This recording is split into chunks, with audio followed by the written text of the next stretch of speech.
谢刘大人。我不会让你抓住他。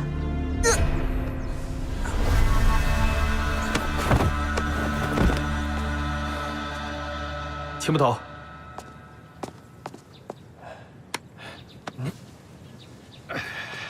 秦捕头，你没事吧？怎么才来啊？怪我来迟了。项武呢？里边。好，走。梦楠，秦捕头，你去救项武，我去看见梦楠。小心。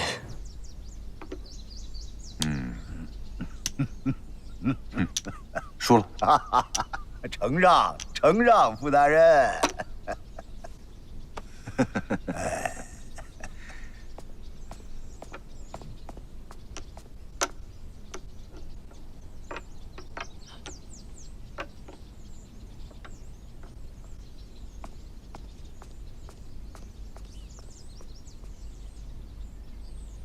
刘大人，您这盘棋下的漂亮。阿里了，阿里傅大人，您啊太大意了。但是鹿死谁手还不一定呢。有没有兴趣再来一盘啊？傅大人，我还有事，就不给您这机会了啊，咱们改天再说啊。复盘，复盘。哎，好的。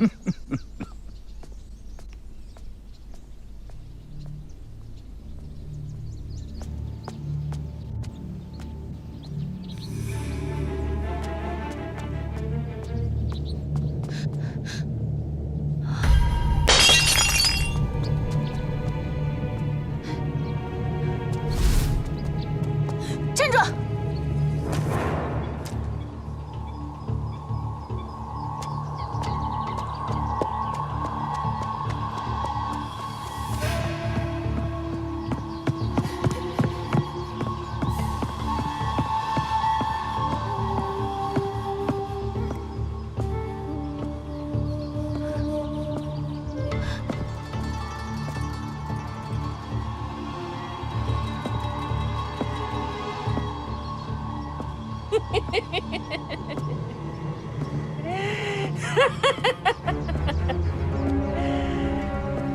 臭丫头，盯得够紧的呀！我看你是活腻歪了。王秉忠，这话你说早了吧？今天咱们俩谁死谁活还不一定。刘墉办案那是他自己的事情，你非要掺和其中，怎么也想把小命搭进去啊？刘大人办案，为国为民那是好事，可你呢？即使没有刘大人在，我也不会让你在这世上活着，继续害人。好大的口气啊！邱燕飞，这名字你还记得吗？邱燕飞。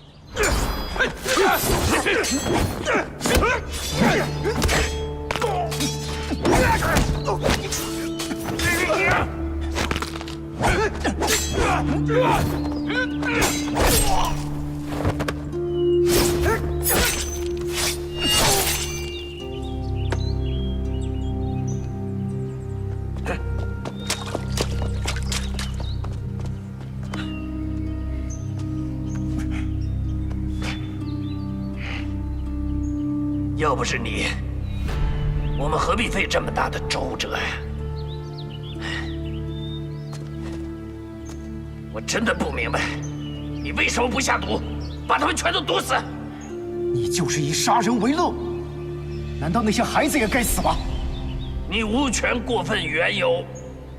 作为鬼仆，必须遵命于13衙门，不管你愿不愿意，都得完全服从。这是责任。我做不到，我要退出。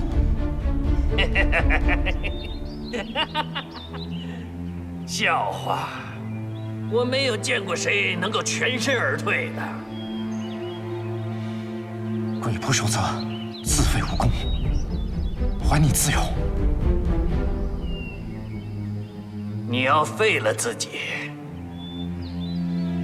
不想我的手上再沾上任何人的冤魂。你可得想清楚。我意已决。好，既然你意已决，那我就成全你。不过我得告诉你，从此以后不许告诉任何人关于13衙门的事情，不许做任何对不起13衙门的事情，否则必诛之。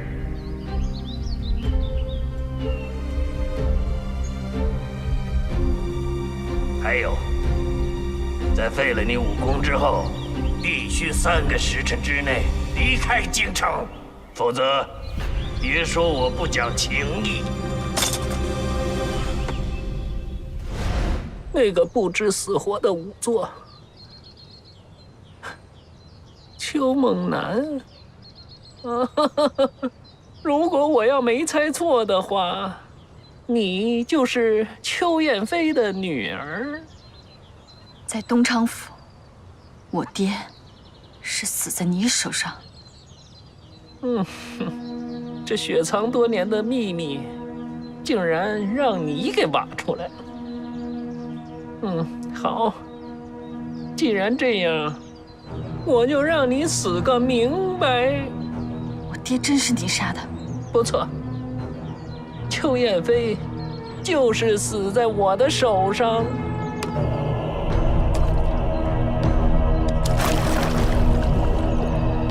他已经退出13衙门了，与世无争，又没拦你的路，你凭什么加害于他？是啊，既然已退出了13衙门，与世无争，为何还要在东昌府的事上处处与我作梗？那是因为他破解了你的风毒，不让你这个东西继续害人。顺我者昌，逆我者亡。就凭他那能让死人开口的本事，我怎么能让他在我的视线中存在呢？你说呢，臭丫头？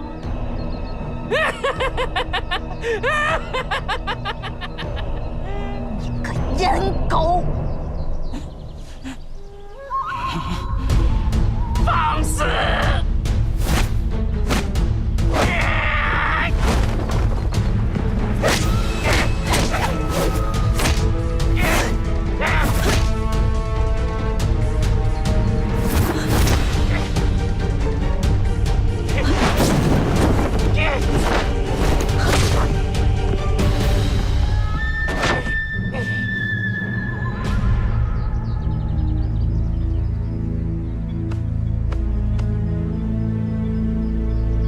臭丫头，你弄脏了我的衣服。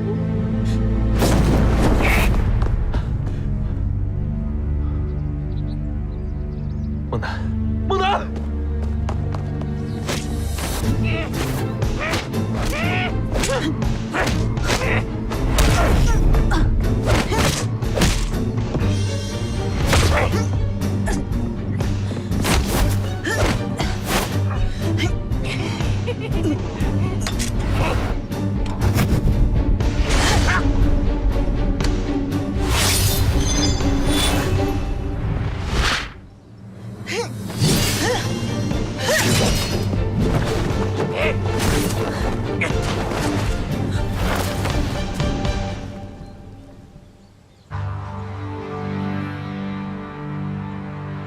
臭丫头，挺狠啊！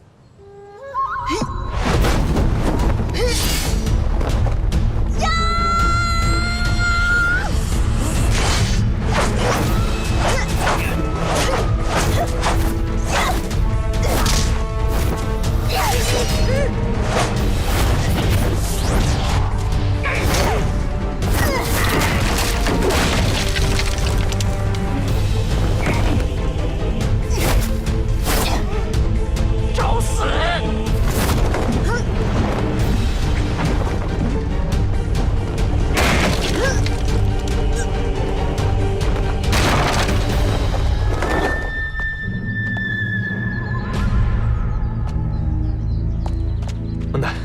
没事吧？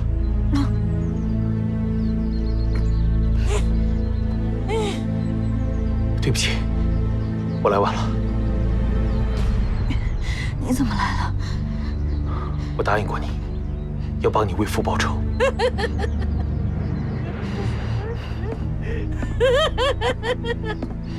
又来了一个送死的。好，那咱家就成全你们。这禽兽宰了他！孟楠，让我来。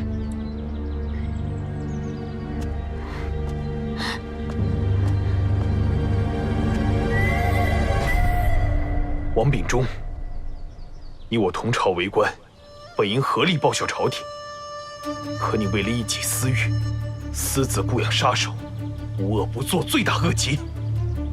我今天就要替皇上铲除逆臣贼子，要了你的狗命！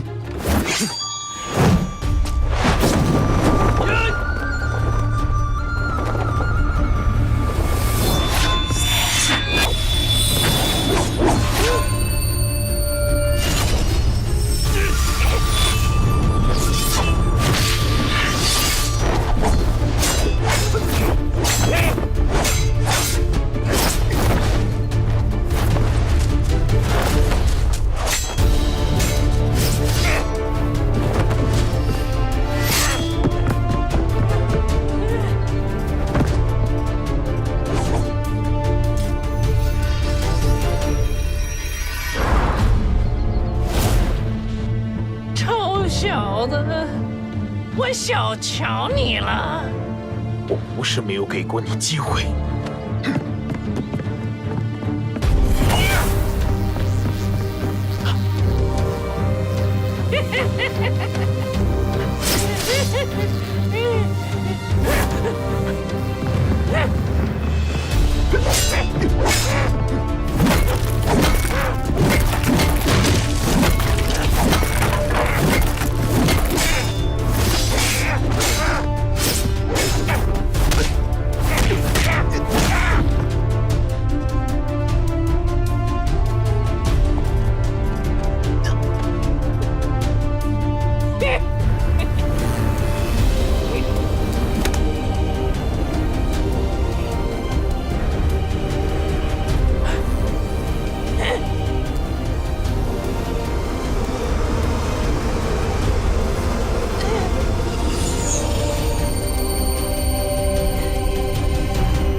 孟楠，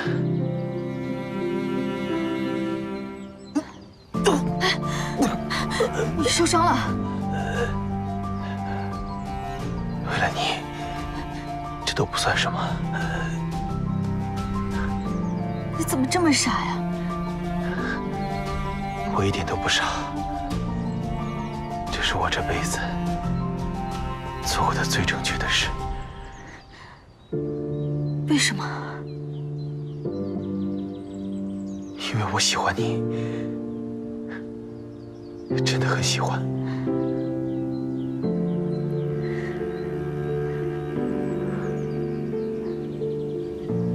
谢谢你。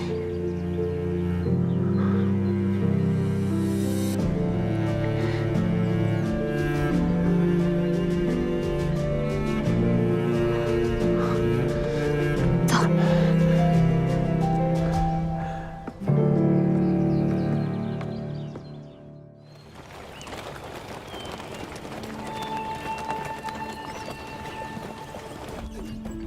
老爷，我们这次是真的回京城吗？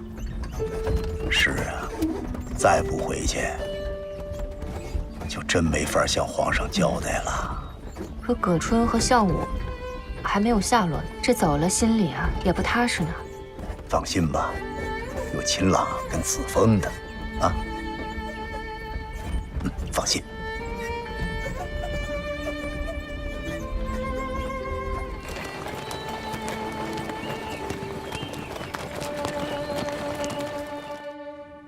大人，王秉忠死了。嗯？真的假的？真的。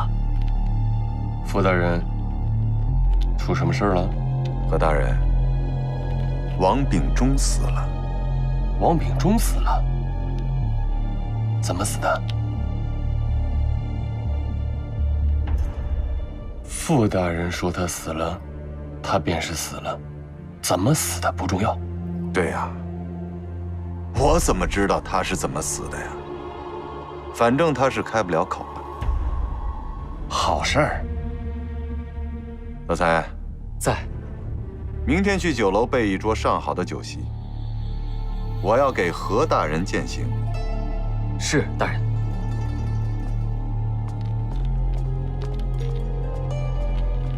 何大人，这下放心了吧？嗯。那京城的事情就拜托您了。拜托可不敢当，傅大人，咱自家的事儿，一损俱损，一荣俱荣。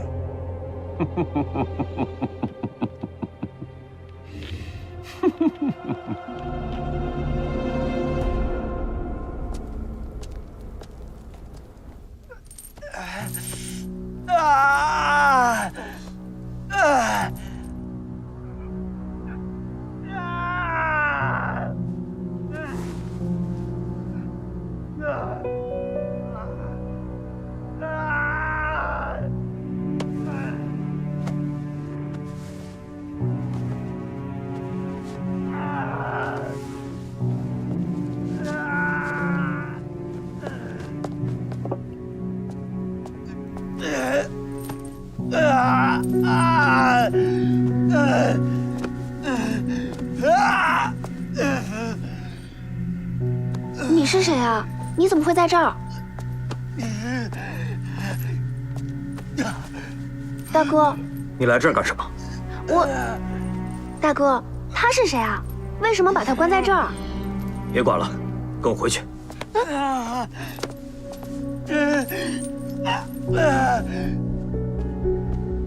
大哥，这三妹这是怎么了？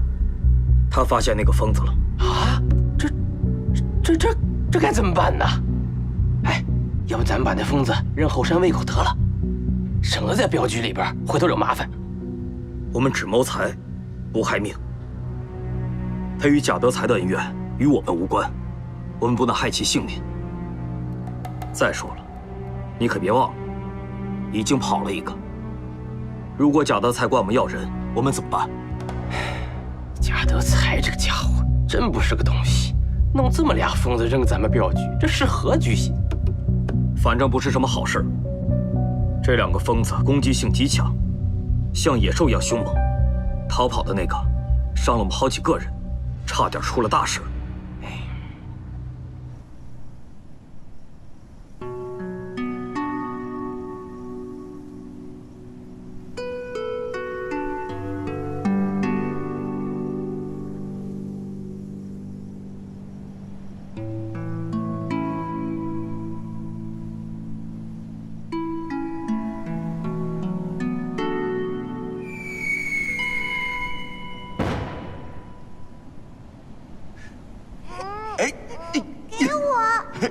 你们俩这是干什么？叔叔他不给我们玩。不是，我怕炸着他们。不是你们俩都多大了，跟俩孩子抢炮玩？哎，你不知道哥，这是我跟伍子刚刚研制出来的信号炮，你刚才听见了没？听见了没？怎么了？哎，好听不？就跟鸟叫似的。下次你要是找不着我俩，只要听见这声，马上就能找着了。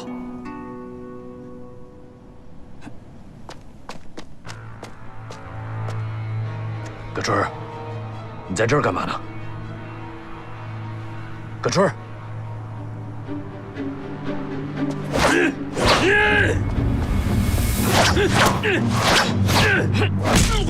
疯了你！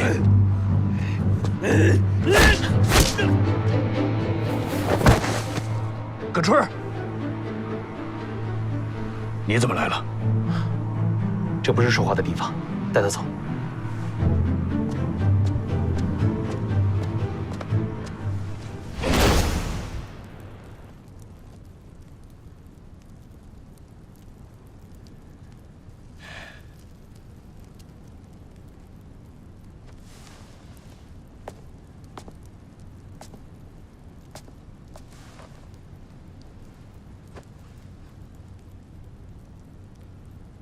当时他们拿项武威胁我，是我一个人意气用事，才弄成今天这个样子。行了，现在不是自责的时候。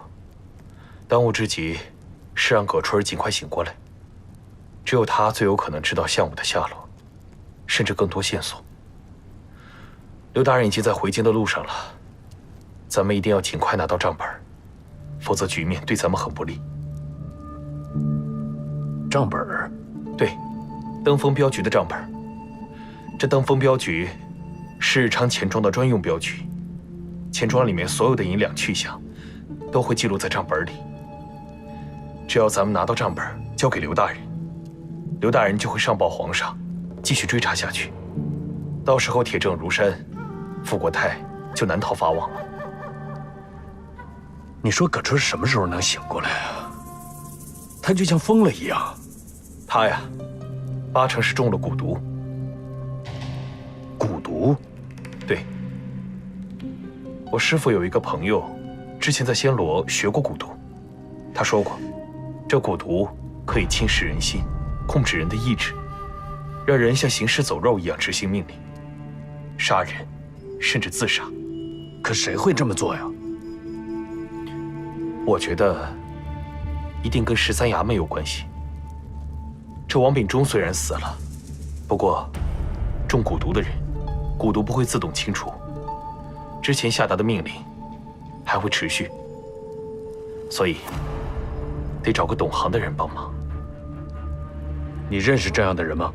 我师父的那位朋友，我记得他现在应该是在三仙山。我可以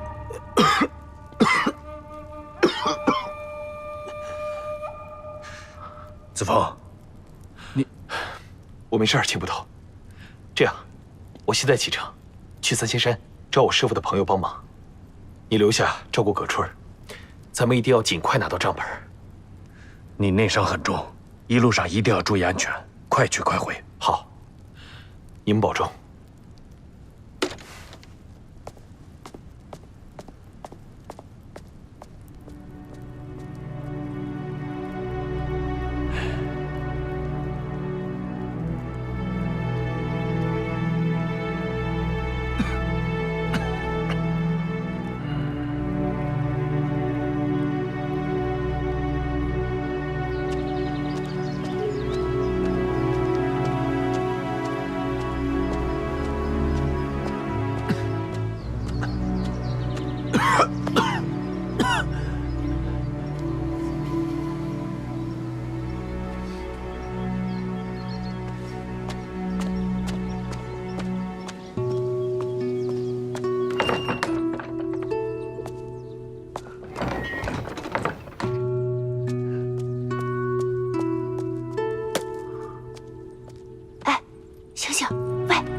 你饿了吧？我来给你送点吃的。来，你慢点吃，别噎到了。你到底经历了什么？他们为什么要把你关在这儿？给我弄点水喝。什么？水。哦，水。你怎么了？你没事吧？醒醒！什么情况？这锁谁开的？锁怎么开？谁在里面？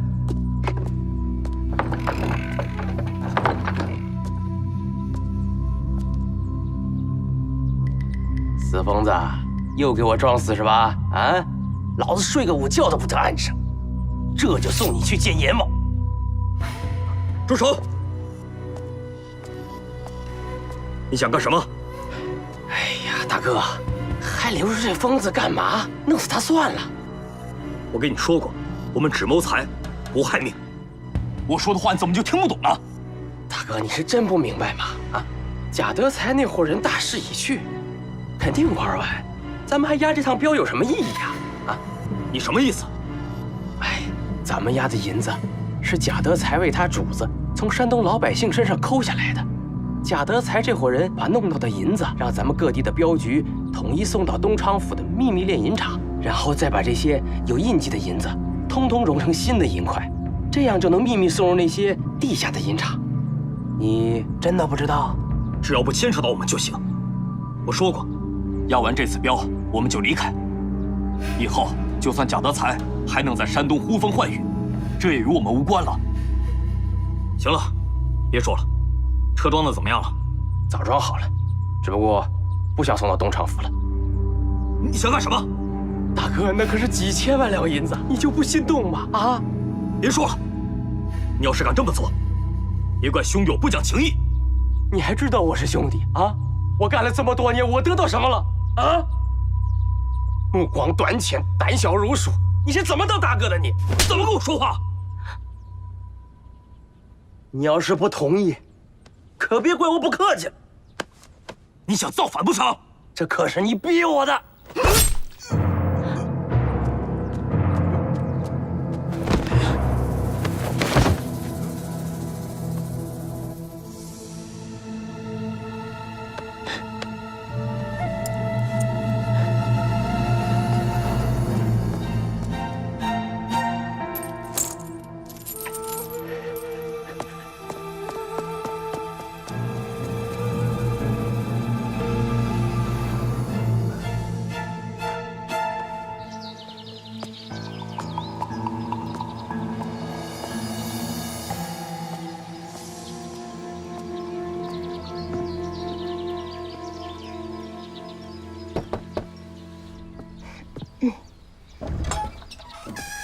你是？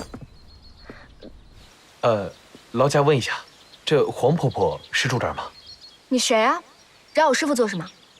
啊，在下是叶明飞的徒弟贺子峰，我这次来是想请黄婆婆出山帮一个忙。叶明飞不是死了吗？家师确实在3年前已经过世了，不过我现在有个朋友中了蛊毒，非常严重，危在旦夕。还希望你能帮忙通报一声。你是叶明飞的徒弟，那你应该知道呀。啊，是。我的确知道，家师跟黄婆婆之间有一段恩怨。不过，这人命关天，还希望黄婆婆能够不计前嫌，救人性命啊！你别喊了，你误会我的意思了。自从你师父叶明飞去世之后，不过半年时间，家师就因抑郁成疾，驾鹤西游了。啊？嗯。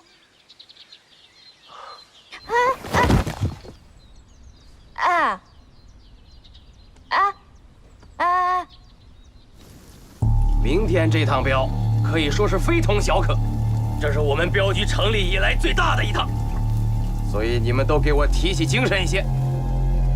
谁要是犯了错，可别怪我老二不讲情面，都听明白了吗？听明白了。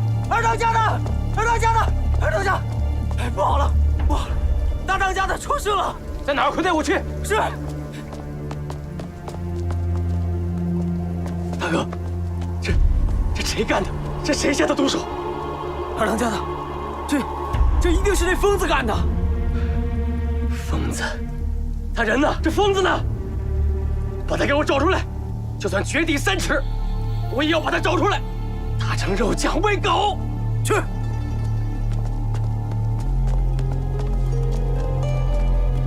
那疯子呢？我不知道啊，我进来的时候只有大当家的尸体。不可能啊！他还能跑了不成？他的腿还被链子拴着呢。莫非他是装疯？哎，二当家的，三小姐也不见了。不可能吧？今天中午，我看到三小姐拿着一个食盒从院子里走过，会不会是她把疯子给放了？中午？对。完了，那岂不是都让他看见了？那怎么办？快去找啊！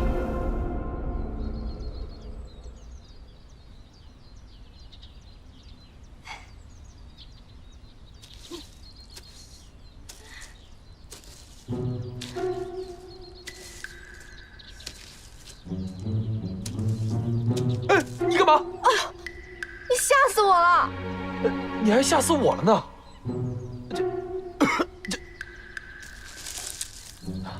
干嘛呀？这是？你受了很严重的内伤，我在给你治病。哦，那你治病就治病吧，你乱翻什么呀？我找镯子，镯子，镯子，是这个吗？对，这是它，给我，给你。哎，你怎么毛手毛脚的呀？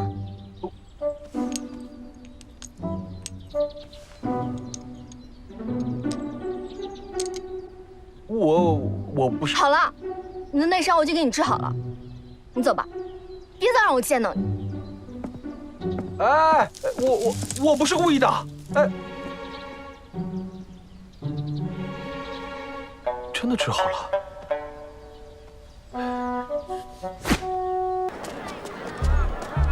老板，给我2个包子。好嘞。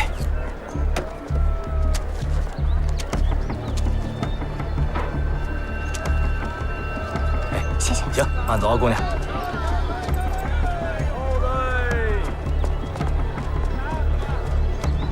走。做的包子。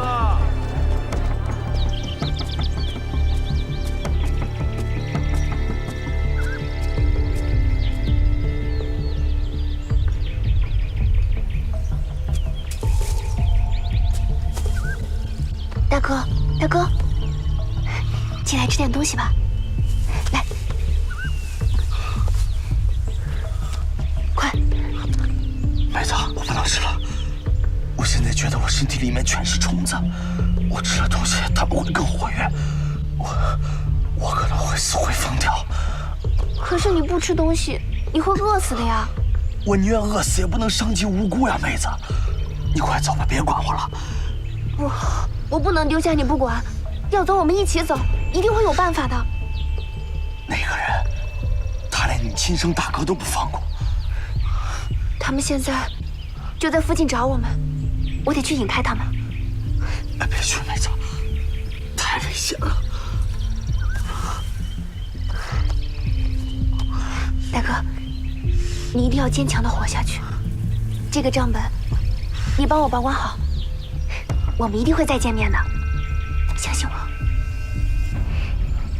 哎，妹子，你叫什么名字？梁小蝶。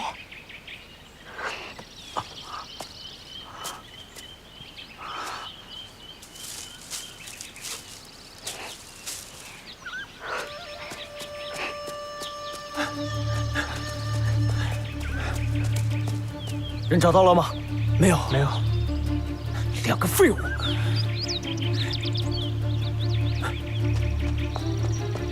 人在那儿呢，快追！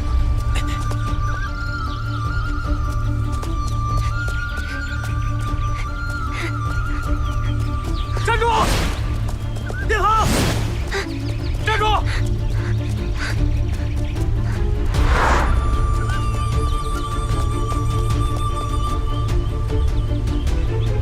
站住！别跑！站住！站住！去！放开我！我求求你们了，放了我吧！放了你，放了你，我怎么和你2个交差？带走！我不能跟你回去，放开我！姑娘，我方便进来吗？你怎么还在这里呀？我告诉你，姑奶奶我生气了，你就算赖在这里也没用，我不会跟你走的。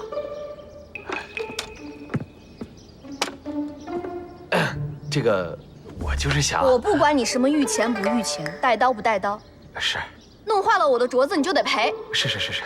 欠债还钱，天经地义。有招想招，没招死去。赶紧给我想办法去。对，姑娘，你看，你不是得到了那黄婆婆的真传了吗？你就发发慈悲，跟我下山救救我那朋友。救好了之后，那别说一个镯子，金山银山我都给你安排。你这吹牛吧你！金山银山，赶紧给我滚下山去！我告诉你，我是得到了我婆婆的亲传，我的脾气也是亲传的。我要是不满意，你就算是10头牛，也拉不动我。啊，这个，葛春儿，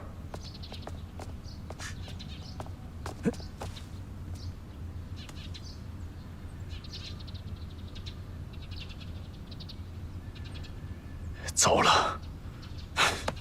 好，那现在你可以跟我走了吧？快走，来不及了。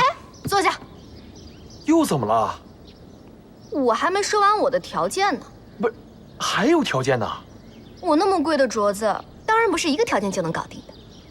好，行，你还有什么条件？一并提出来。给你朋友治完伤之后，留下来陪我。那不行，这怎么可能呢？这是胡闹，这不行。不行就算了。不是，这个我有重任在身呐，那我的身份你也清楚，要我不回去，那朝廷要出乱子的。你怎么是个木头呀？你哄哄我呀！你实在不行，你骗我也行呀。不是，姑娘，你别哭了，姑娘。好了。我叫凌云。好，凌云姑娘，好，我答应你，只要你帮我把我朋友治好了，这2件事我答应你，行了吧？葛春儿，葛春儿，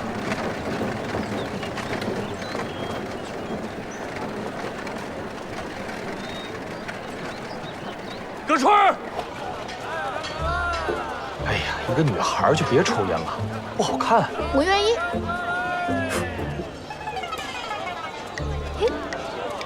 姑娘，这是什么呀？糖葫芦，来一个吧。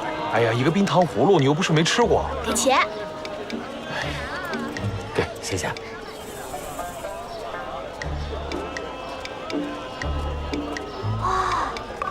咱们走吧。哎呀，第一次下山，你还不允许我好好看看？是，那能不能办完正事再看呀？已经来不及了。我饿了，走不动。又饿了，那咱回到住处再吃，啊？先吃饭吧。哎，那咱们边走边吃，这行了吧？也行，那就他吧。姑奶奶。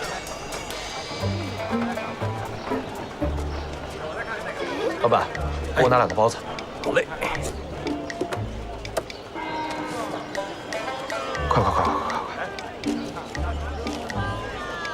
谢谢。哎，谢谢啊，给您。慢走啊。人呢？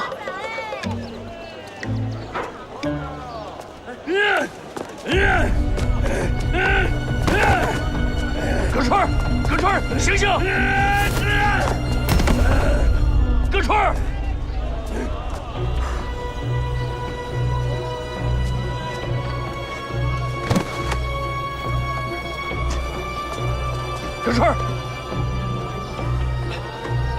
儿，葛春儿，姑娘，他中的是众神蛊毒。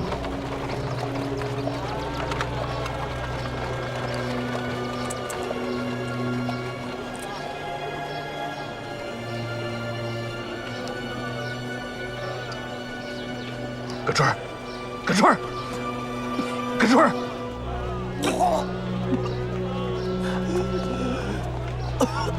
秦捕头，干什么？哦，这位是我请来帮忙救葛春的，凌云姑娘，她怎么样了？他没事了，已经吐出来了。真的呀？给你包子。太好了。哎，秦捕头，这项武有消息了吗？还没有。再找找吧。中蛊之人会神昏、进藏，眼见邪鬼行，耳闻邪鬼声，还可使其产生自杀的念头。特别是下蛊之人，可以在子时直接操控中蛊人做任何事情，包括自杀。一定是13衙门干的。这王公公已经死了，还有谁会邀功杀人呢？你说的没错。哎，那他怎么样啊？什么时候能醒过来？你们看到之前他吐掉的黑色颗粒了吗？那些就是幼虫，虫虫已经化成水了，你们看不见。你们放心吧，再吐一次，睡一觉就好了。哦。贺子峰。啊？蛊毒已经解了，跟我回去吧。不是，我还有位兄弟，也中了这种蛊毒，这咱们得等他回来看情况，再做下一步打算吧。哎，你是不是得寸进尺了？不是，我没有，不是，真的，我真的有位兄弟，那个项武嘛，对吧？那他身处险境，我总不能坐视不理，一走了之吧？子枫，你要去哪儿啊？哎，不是，没事，你别问啊。他答应我的条件，我才会下山帮忙的。不是，现在他出尔反尔，你说这事该怎么办？什么条件啊？不是，你不用给他看，他干预不了。喂，那个，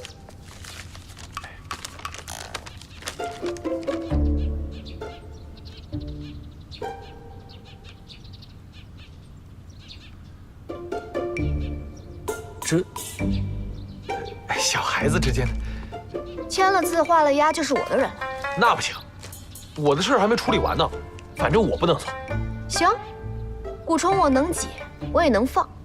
这样吧，那我给他放进去吧。别，那个，这样吧，等我这兄弟醒了之后，我问问那个项武的下落，到时候我就跟你走。哎，切，是想用拖延战术吧？那就等他醒吧。我倒要看看你还能再耍出什么花样来。小蝶，你就把那账本给哥吧。啊？我没有拿账本。傻丫头，那账本要是让坏人拿了，咱们一家老小可性命不保啊！坏人？你丧尽天良杀了大哥，你还有脸说别人是坏人？他那是咎由自取，你知道什么？他差点就把整个镖局毁了。一个破镖局，难道比亲人的性命还要重要吗？他这么喜欢大哥，就成全了他。这愣着干嘛？带他去大哥的新家。小的明白。吐，使劲吐。你们两个大老爷们儿跟个老妈子似的，太有意思了。好了，你们的孩子已经醒了，全家幸福团圆啦。对了，是不是还有一个叫项武的？哥，快去救武子！我们被下药以后，被关在了一个小黑屋里。药劲发作的时候，简直让人生不如死。那天我是跑出来了，但是武子又被抓回去了，他肯定会折磨死他的。既然你们被13衙门下蛊了，那他们给你的指令是什么？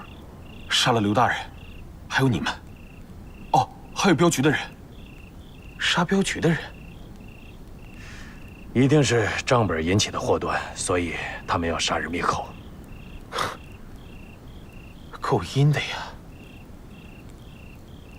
我现在就去镖局，把项武救出来。你是不是傻呀？用脑子好不好？干嘛非要用硬的？你这是要帮我们呀？本姑娘现在心情又好了。那你想怎么办？去抓一个镖局的人过来，给我玩玩。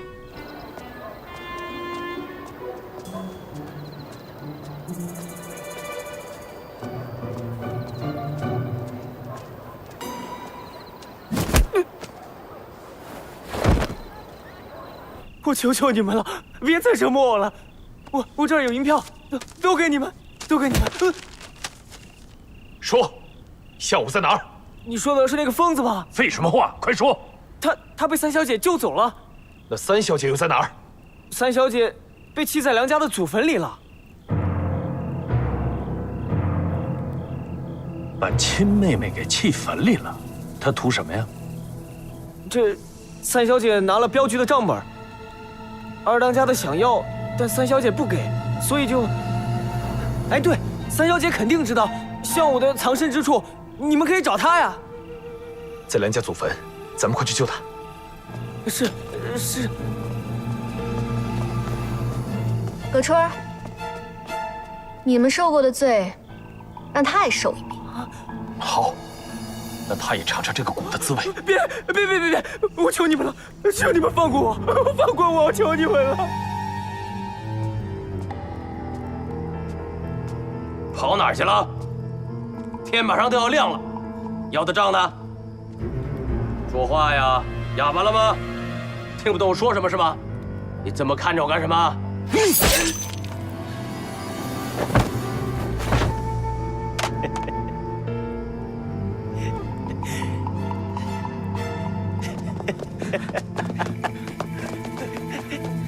要干什么？快放下！把你放下！放下！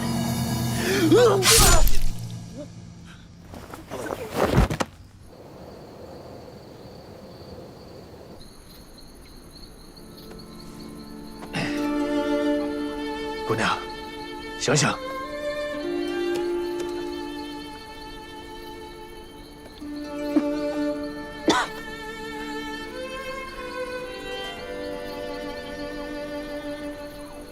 你们是？我们是项武的朋友，你知道他人在哪儿吗？快去救他！在城外小路第一个岔道路口中间的树林里有一个草棚，他就在那儿。走，带他去医馆。好。不用了，谢谢。要去的银子就在这坟的下面，快去救他，快去！姑娘，姑娘，姑娘！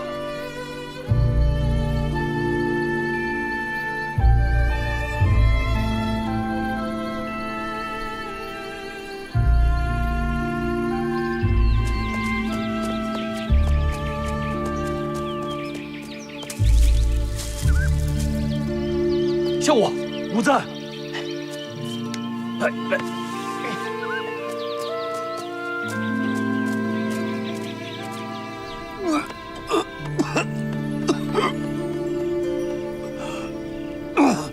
吐干净了吧？好了，现在他的毒也解清了，好好休息休息吧，很快就可以生龙活虎了。谢谢姑娘。子枫，根据账本所示呢，地下炼银厂的确切位置就应该在东昌府。但是登封镖局内讧一事，定会打草惊蛇。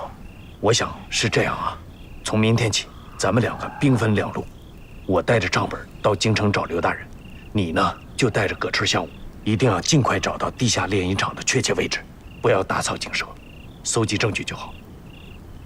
注意安全。可以。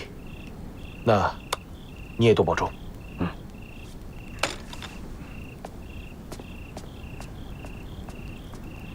好酒好菜你准备好了没？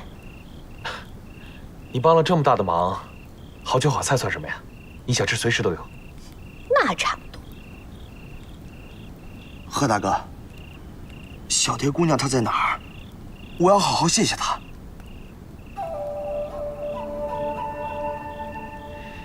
是这样。哦，那个小蝶姑娘啊，她走了呀，她回婆家了。她已经嫁人了吗？不然你以为呢？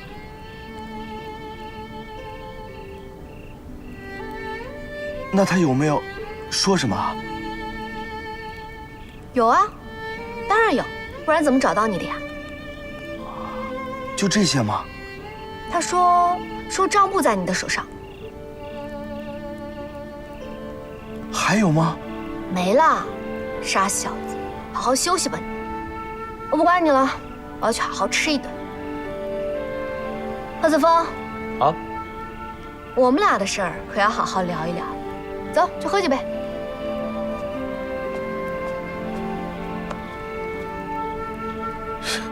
还跟我聊一聊？你让我去我就去啊！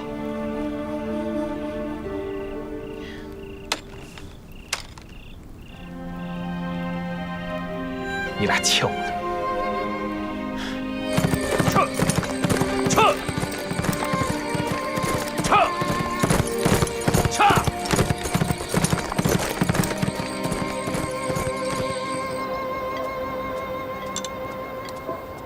哎，二位，菜齐了啊，慢用。好，谢谢。看得出来，香武是真的很喜欢小蝶姑娘。那肯定啊，患难见真情嘛。真是太可惜了。是啊，不过你还挺善良的。如果香武真的知道真相的话，肯定承受不了。那你呢？我什么呀？我要是不在了，你会伤心吗？你怎么说这话呀？多不吉利啊！呸呸呸！不要装傻。契约的事情你又忘了？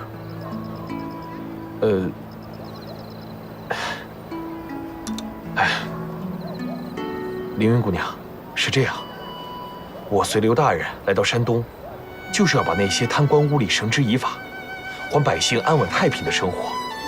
所以我不能……打住！我不想再听这些大道理。我没你那么伟大，我只懂一件事情：我喜欢的东西，我就一定要争取。对，无可厚非。但是你可以，我不行。我是男人，男人必须以大局为重。你是怕我也像项武一样？什么呀？怕得知真相会伤心呀？伤什么心？我想知道，你心里的那个人究竟是谁？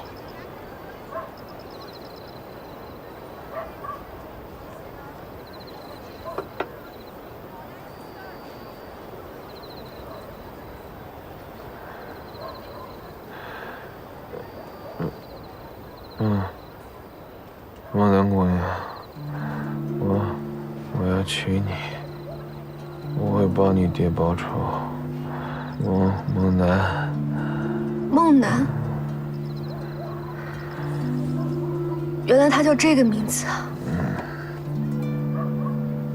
你为什么不早点告诉我？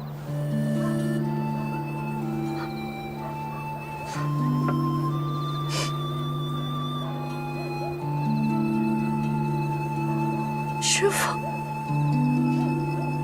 我要是坚持下去，结局会不会和他一样？会不会和你？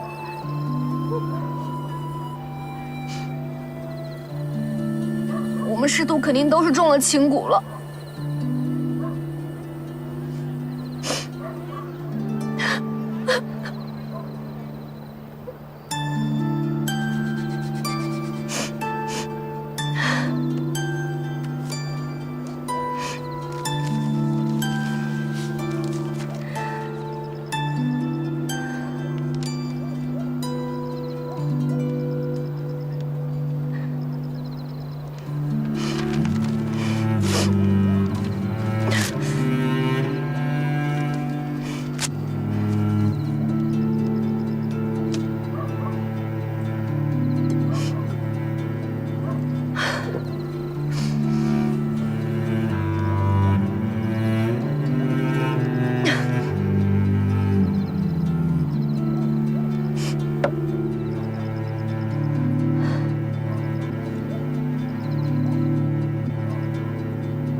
怎么样？身体还行吗？没事了。贺大哥，你昨天晚上在外面睡了一夜？哎，向武，你好多了吧？都好了。哦，哎，这凌云姑娘呢？她昨天晚上就走了。走了？啊，那没说什么吗？她说让你以后好好善待梦楠姑娘。还有，千万别负了人家。祝你们幸福。不是，她怎么知道梦楠的？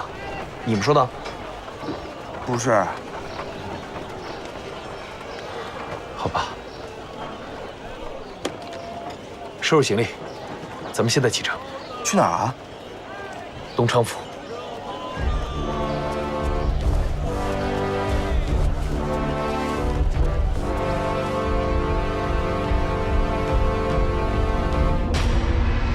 跪！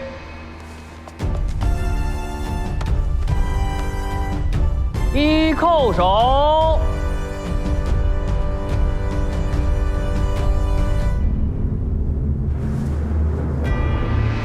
二叩首。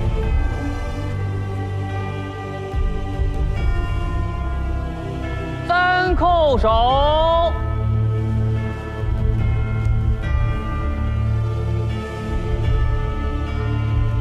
众卿平身。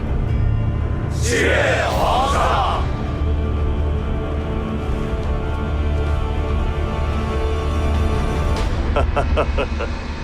刘墉，你回来了。启禀皇上，臣今早回京，便来早朝了。那就好。朕还以为你在山东走丢了呢。启奏皇上，臣老家就是山东，走不丢。那你的意思是，钱公公的腿没你快呗？那就是钱公公的事儿了。刘墉，臣在。朕念你在山东惩治腐败有功，所以招你入京，官复原职。你倒好，跟朕耍起了架子，拒不接旨。你这是想欺君罔上吗？臣不敢。启禀万岁，老奴以为……滚出去！这。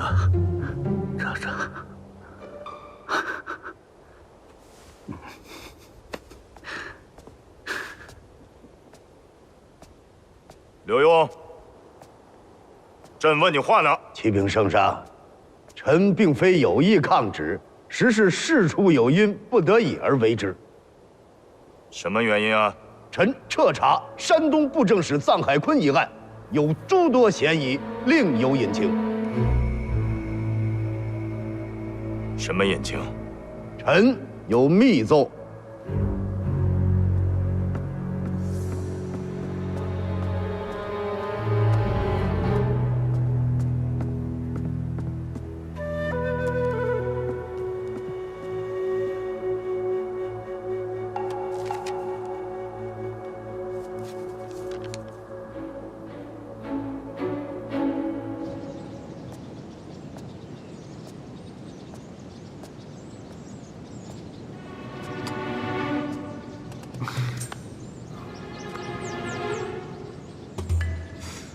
我说你怎么回事啊？你回来得告诉我一声，这打我一措手不及，皇上急了，这怎么办呢？我真想给你个大嘴巴子。六王爷，哎呀，陈公公，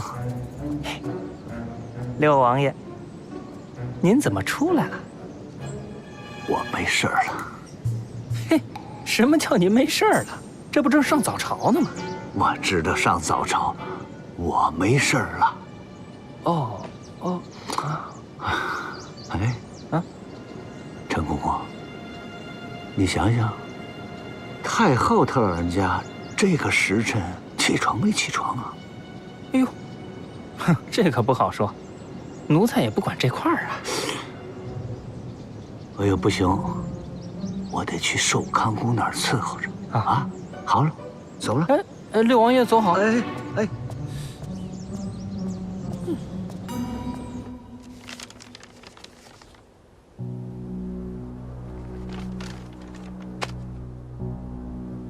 刘墉，你说山东巡抚傅国泰是臧海坤贪腐案的幕后主使？是。你说傅国泰利用赌场、青楼，甚至是鸦片，大肆敛财？是。你还说傅国泰窝藏朝廷通缉要犯，并暗中培养排除异己的黑恶势力？是。证据呢？臣没有证据。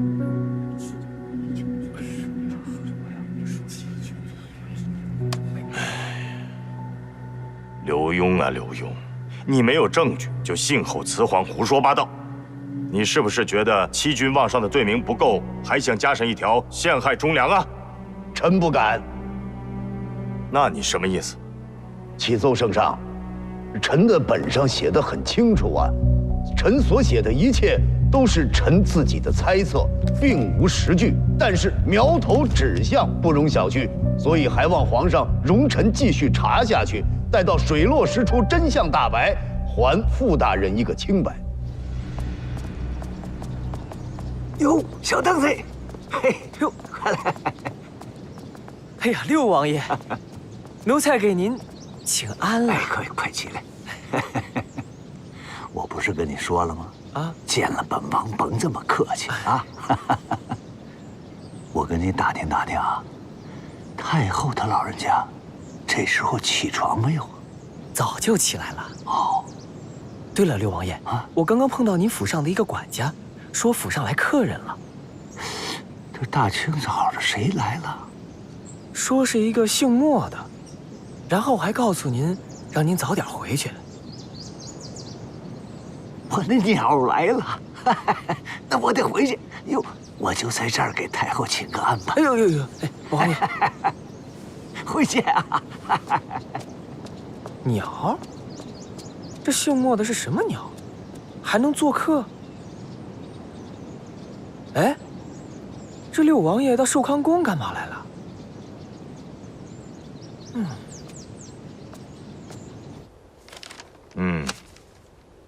好吧，怪朕没有看清楚。不对，怪朕没有看完，错怪了你。但是朕可是连夜把那些个折子都给看完了的。钱公公，奴才在。把这些个折子送给刘爱卿，让他好好看看，盯着他，让他从头看到尾。这。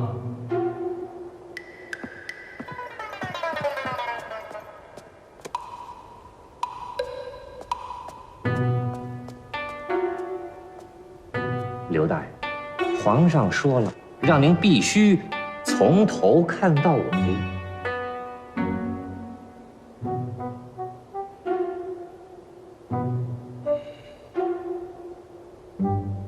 遵旨。有劳钱公公。哎，没事。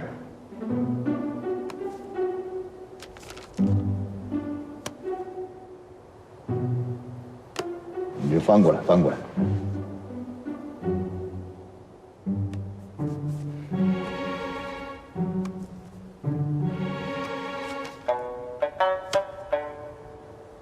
您这是？刘大人，您这是干什么呀？启奏皇上，臣看完了。你看完了？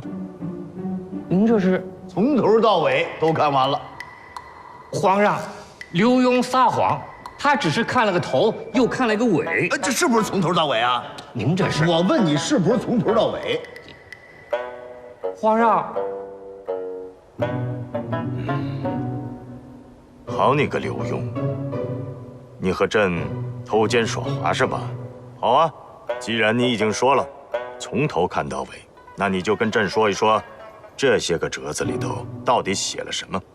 是，启禀圣上，这些折子说的也就是山东境内的官员弹劾臣的供状吧？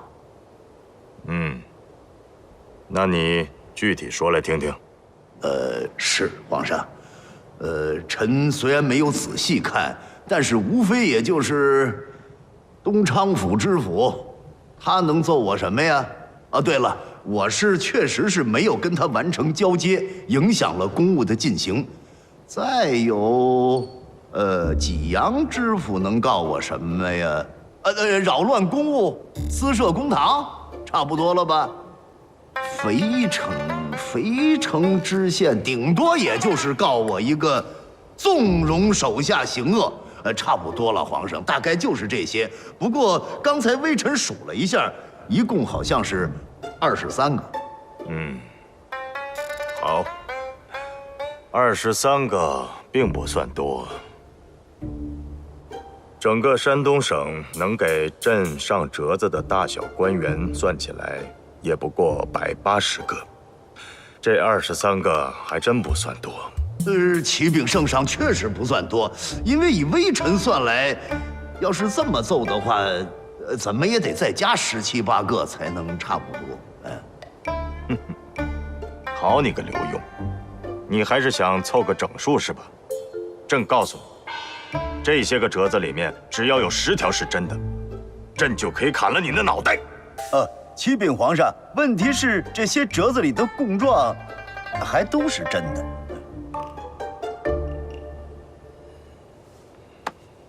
好，刘墉，既然你承认都是真的，那朕就成全你。来人呐，在，摘去刘墉的顶戴花翎，推出午门，斩首。谢主隆恩。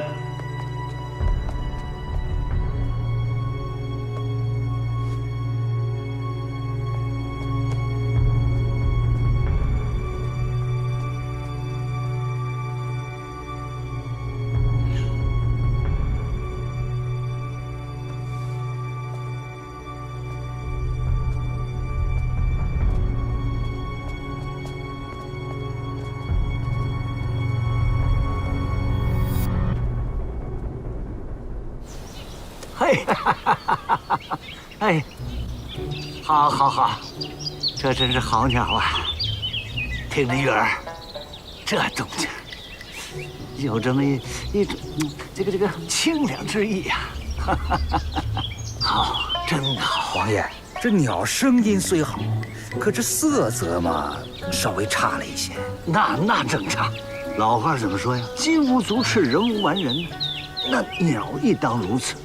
择其而用之，老天的造化了。哎呦，你看，哎，王爷，小的认识一种鸟，不仅语色上等，叫声绝佳，哎，更重要的是啊，它能引人入梦，令人流连忘返呐。多少钱我要了？王爷，钱不多，主要是不好养。这怎么个不好养法啊？哎呀，这种鸟啊，特别娇气，它需要自己的生活环境。生活环境？哎，我这环境不成吗？把院子改了吧。嗨，王爷，您这环境当然好，可是它不适合这种鸟啊。我知道一个特别的地方。哪儿啊？王爷有兴趣，带您去看看。那当然有兴趣了。孙子，哎，叫他们把这鸟给我看好了啊！这赶紧了，走了。小刘子，哎，把这鸟给王爷照上啊。好嘞。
什么情况呀？皇上为什么要斩老爷？不知道。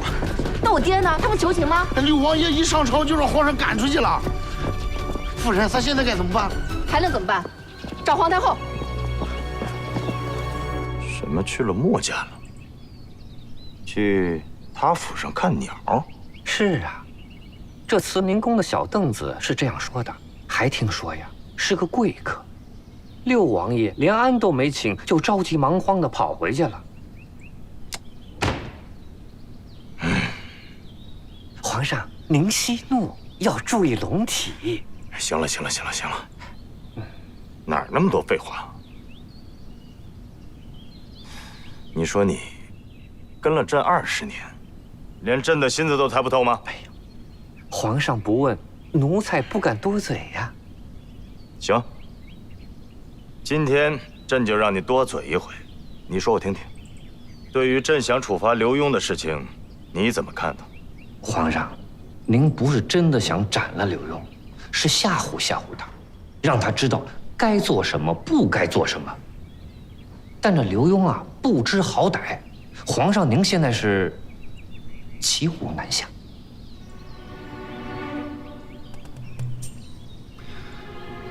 那你觉得刘墉现在他是怎么想的？这奴才真的不知道呀。刘墉这老小子办事向来古怪，难以捉摸呀。有什么捉摸不透的？他不过就是想将朕的军。将军？那他意欲何为呀？他就是想你的嘴不牢靠，不能告诉你。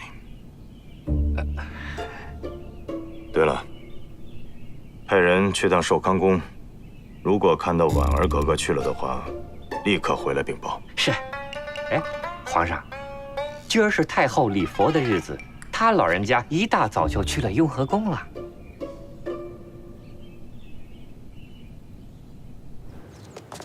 哎呀，王爷，咱们得快点。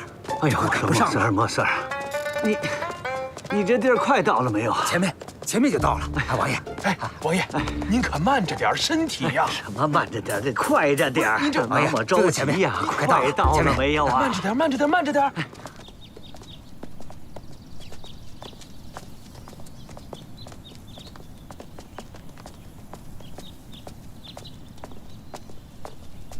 太后怎么说的？哎呀，太后不在。那怎么办呀？咱们得救救老爷。赶紧再想想别的办法。走，先跟我回府。啊！王爷。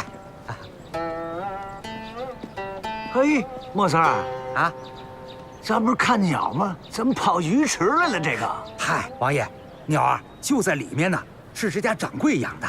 啊，杀鱼还养鸟？嗨，王爷，您进去就什么都知道了。走。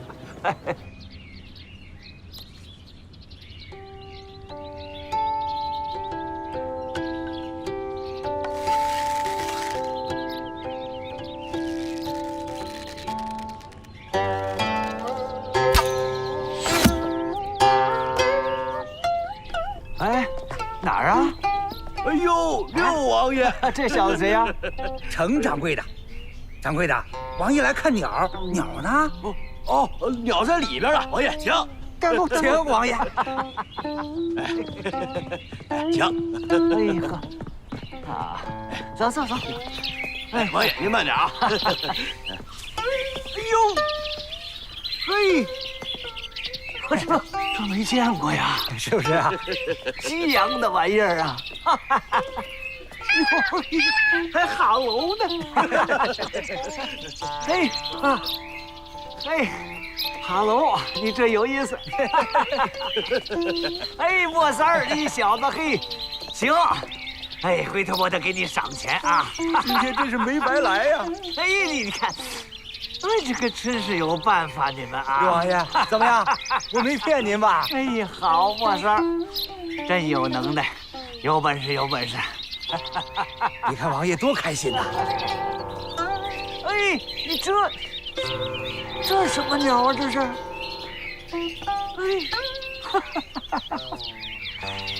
哎，哎呀，你们这是谁想的主意啊？稀奇古怪啊！有赏，有赏！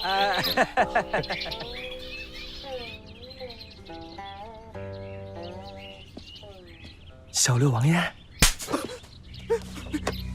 跟你他娘的说了多少次了，不要在我前面加个小字，我才是真正的六王爷。是，您是六王爷，您是六王爷，小的知错了，小的知错了。去！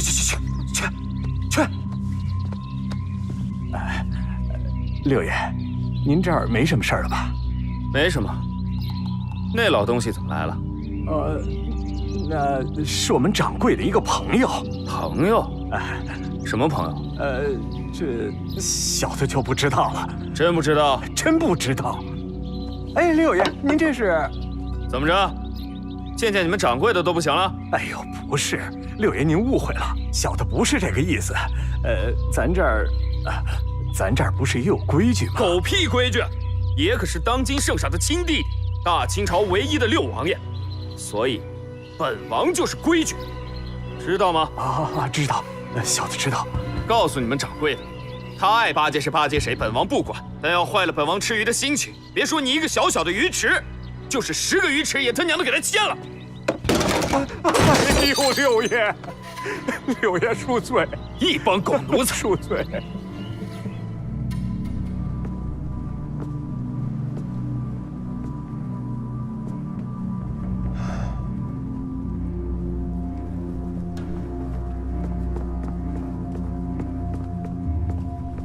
何大人，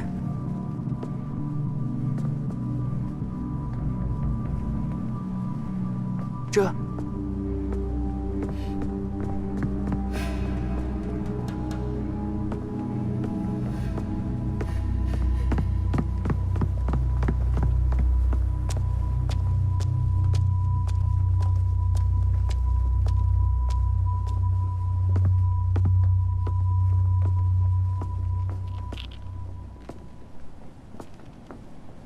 干什么？啊？看你们那个凶神恶煞的样子，到53刻了吗？圣旨下来了吗？都盼着刘大人死，是不是？站远点儿，给我搬个座。是。哎呀，刘大人辛苦了啊！好说好说。大人，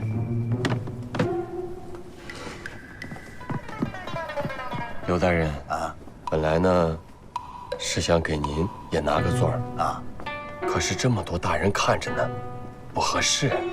心领何大人，我这还可以。海涵啊，海涵，好说。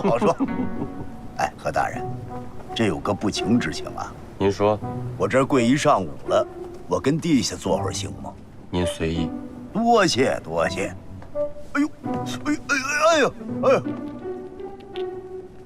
哎呀！刘大人，刚才我就看着您，一直看着天上，您在看什么呀？何大人啊，我这看看呢，这一会儿就上去了，我看看天上的道啊，我别再走迷喽啊！刘大人呢？听您这话的意思，您还要上天呢？那怎么着？您说，有您何大人在这儿，这下18层地狱也没我的份儿啊！刘大人呢？刘大人，您这心是真大呀！都这个时候了，还说俏皮话呢？何大人，别逗了。那您说怎么办呢？现在，何大人，说句良心话，您觉着？今儿皇上还真能把我给砍了啊！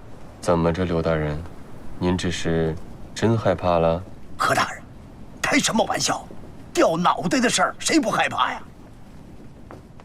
要这样的话，那我给您交个实底啊。刚才宫里来人，您猜他跟我说什么了？说什么呀？您的岳丈六王爷家里来鸟了啊！所以。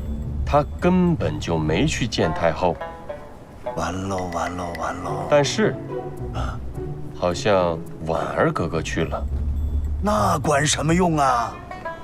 可是呢，啊，我听说这个太后老佛爷他一走，到庙里礼佛去了。这婉儿格格八成也没见着他。哎呦，何大人，咱说话别大喘气行吗？这一会儿再把我吓死，您这……还有，还说这皇上正在拟旨呢。刘大人，您说没人去给您求情，那皇上此刻拟的旨，是要放了您呢，还是要砍了您呢？你问我呢？嗯，何大人。现在是我要砍头，我哪儿猜去我？行了，刘大人，我一直以为今天就是唱一出折子戏，皇上怎么舍得砍您呢？对不对？就这午时3刻没到的时候刀下留人就把您给放了。可直到刚才宫里来人，这才让我觉得是吧？刘大人，您如果还有什么后手，您跟我说一声。这么多人瞧着，您别让我一会儿下不来台啊！何大人，您这么说话可就太没良心了。我这被绑着拴着跪一上午，你让我猜，我哪儿猜去呀？这就是真的，您觉得像折子戏吗？这个？对不起啊，刘大人，对不起，我没忍住。不是你既然这样，宠如兄，何某。就跟您掏心窝子说几句。您说。您说，咱们同朝为官斗了这么多年，要今儿您真的被砍了，我这心里还真舍不得您。您说您何必这么较真呢？皇上他不让您查富国泰，那自然是有皇上的考量，他都已经给您台阶了。您说几句软话，您下了这台阶，何某和满朝文武为您一求情，这事儿不就过去了吗？可您倒好您非要以死相逼您说，今儿要真把您砍了以后我上朝我看不见您这副嘴脸，我得有多寂寞呀！您这就是兽性老上吊，您嫌命长何大人听您这一番话我心里明白了。想我刘墉为官这么些年没想到我还真能遇见明白人。行了，刘大人，都这个时候了您说这拍马屁的话没有用。再说我也没有您说的那么明白。我有什么明白的呀？何大人，我说我遇见明白人，我没说遇见您了。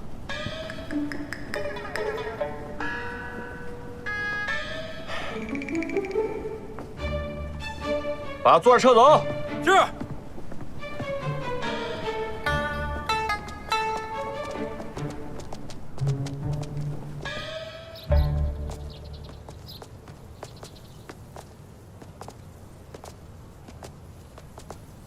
不知为何呀，每次到你这里来，我这心里头都是十分的愉悦。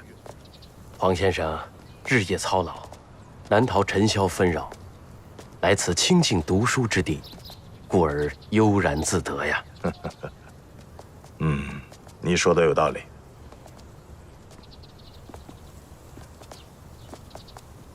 魏院长，什么事？莫先生送过来6条鲤鱼，说是给学生改善伙食的。我过来问一下您，是清蒸还是红烧啊？清蒸吧，火候小点。哎，我知道了。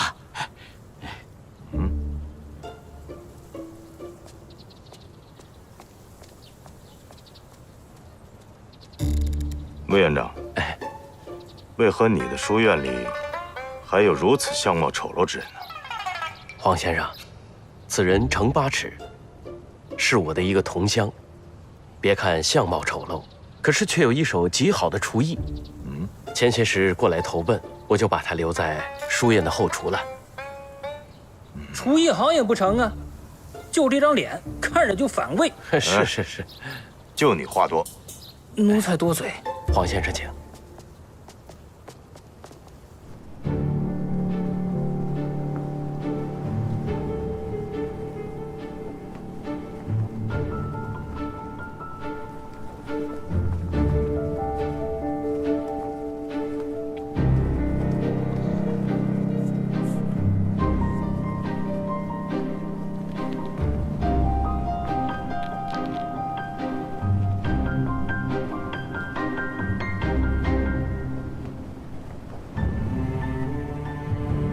国丈大人，国丈大人，圣旨到了。到什么？还没信儿呢。那就劳烦何大人多盯一会儿。待会儿圣旨到了再叫我啊。不是，爷俩就没一个好东西。啊，爷儿俩就没一个好东西，那就请何大人不要同流合污了啊！不是啊，国丈大人，我刚才说出声了吗？我还以为我就是心里嘀咕了一句呢。挑个时候，到我那儿拿走你写的那个字据啊！国丈大人，您看您这话说的，我还不是看您挺无聊的，我跟您逗逗闷子，逗您玩呢嘛。是这么回事儿。以后没事的时候啊，少跟我逗着玩儿。这人呐，一上了点岁数，他不识逗啊。行行行，下次一定注意，一定注意。何大人，什么？皇上出宫了？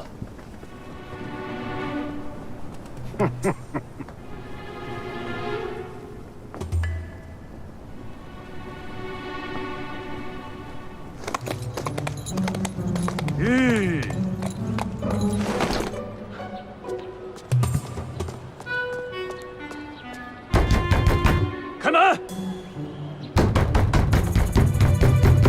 谁呀？开门啊！来了！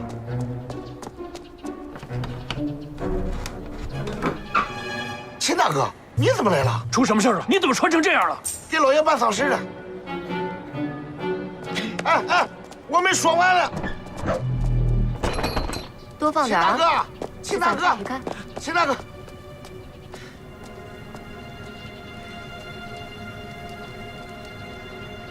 秦老回来了。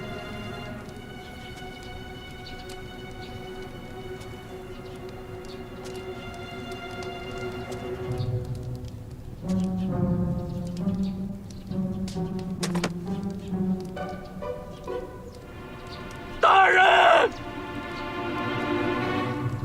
秦老回来晚了。你不是说好要一起办案的吗？你怎么能丢下我们就走了呢？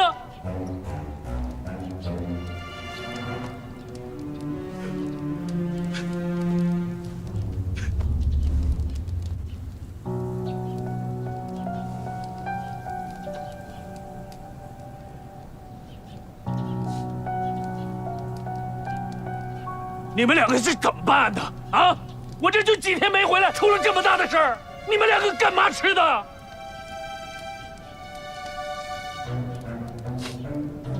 夫人，老爷是怎么死的？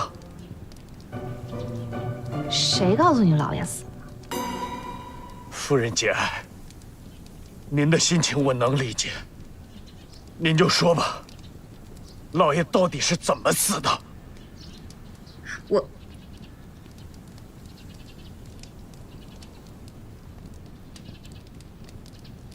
老爷怎么死的？谁跟你说老爷死了？你刚刚在门口不跟我说老爷死了吗？我的意思是，俺现在办的这个事是老爷死的事，但是老爷人没死啊。什么意思啊，夫人？皇上下了口谕，说要斩了老爷。那老爷不还是死了吗？哎，这只是口谕，圣旨还没下来呢。老爷没死。死胖子！我告诉你啊，有些玩笑能开，有些玩笑不能开。你刚才说什么呢？你那是你自己没听明白，你赖我呀！谁没听明白？你刚才怎么说的你？我哎，行了行了，别吵了。皇上不会斩了老爷的，他要是想斩老爷，干嘛要把老爷派到山东去？他还留着老爷有用呢。再说了，这不还有我爹呢吗？虽然他平时糊涂啊，但这关键的时候他不会糊涂的。放心，死不了。夫人，那咱这铁盆还续吗？东西还买不买了？这当然了，当然要续上。这声势啊，办得越大越好。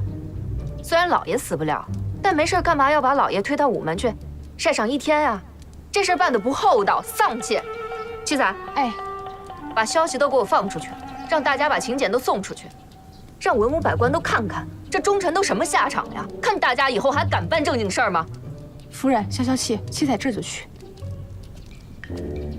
夫人，咱还请厨子摆席不？这个就算了，太贵。哦。秦老，你也奔波了一路了，刚刚又受了惊吓，喜儿，赶紧送进去暖和暖和，给他准备点吃的喝的。哦，秦大哥，是。哎呀，刚才都是误会。行，我自己会走。哎呀，快走吧。火盆里的火不能停啊！倒点茶，喝点水，暖和啊。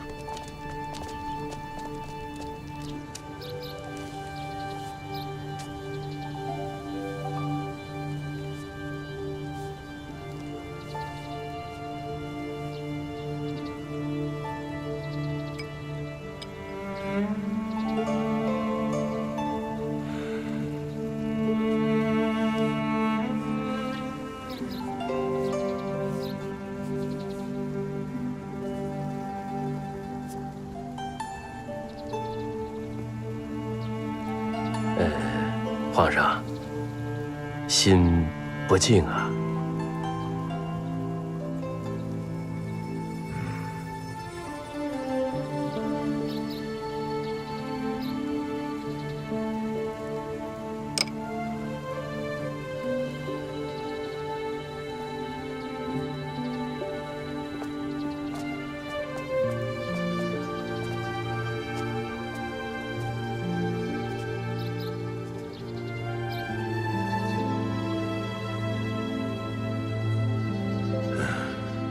魏院长，哎，皇上，朕心里有件事，想问问你有什么看法？皇上，请讲。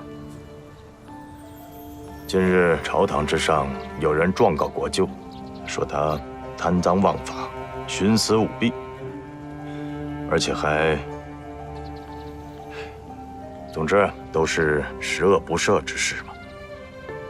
于理来说，朕应该大义灭亲，法办国舅。可是于情而言，朕应该顾及皇家的脸面，不予追究。你说朕该如何办才好啊？皇上，这……哎，魏院长，朕之所以愿意来你这里，并不是因为你的书法造诣如何了得，最关键是因为来你这里，你我不必拘泥于君臣礼仪，更不用虚假客套，所以有什么看法，尽管说。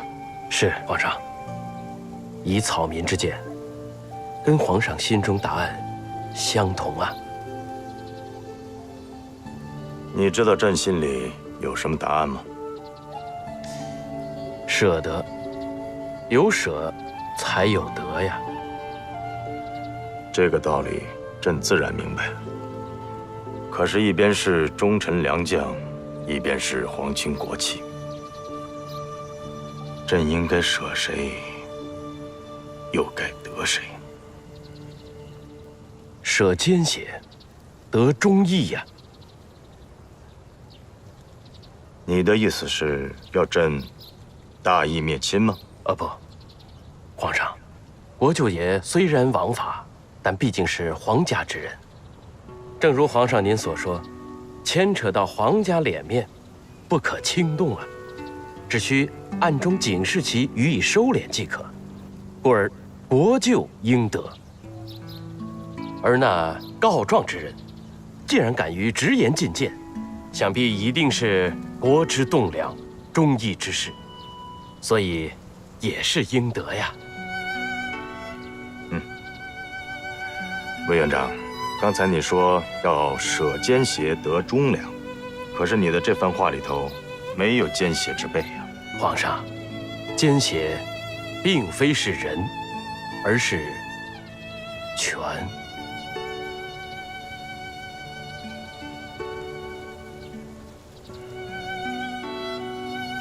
有道理，有道理。魏院长，你果真是知识渊博，一语道破天机啊！皇上过奖了。好，朕就再试试这舍得二字。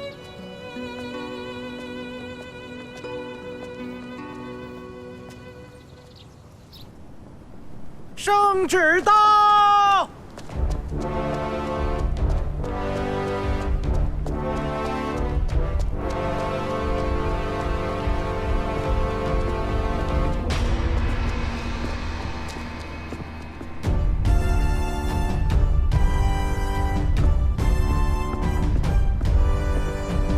接旨！吾皇万岁万岁万万岁！奉天承运，皇帝诏曰：督察院左都御史刘墉奏山东巡抚傅国泰贪赃枉法、徇私舞弊一事，朕思量此事虽无证可佐，但言已出，又关忠臣名望，故不可了事。先命九门提督和珅为钦差，前往山东调查此事，有之严惩不贷，无之则为正名。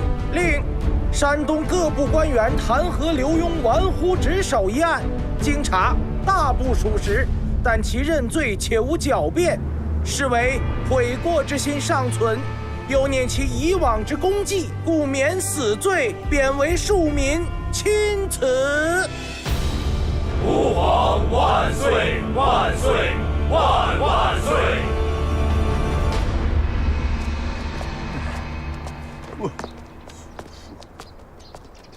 哎呀，哎呀，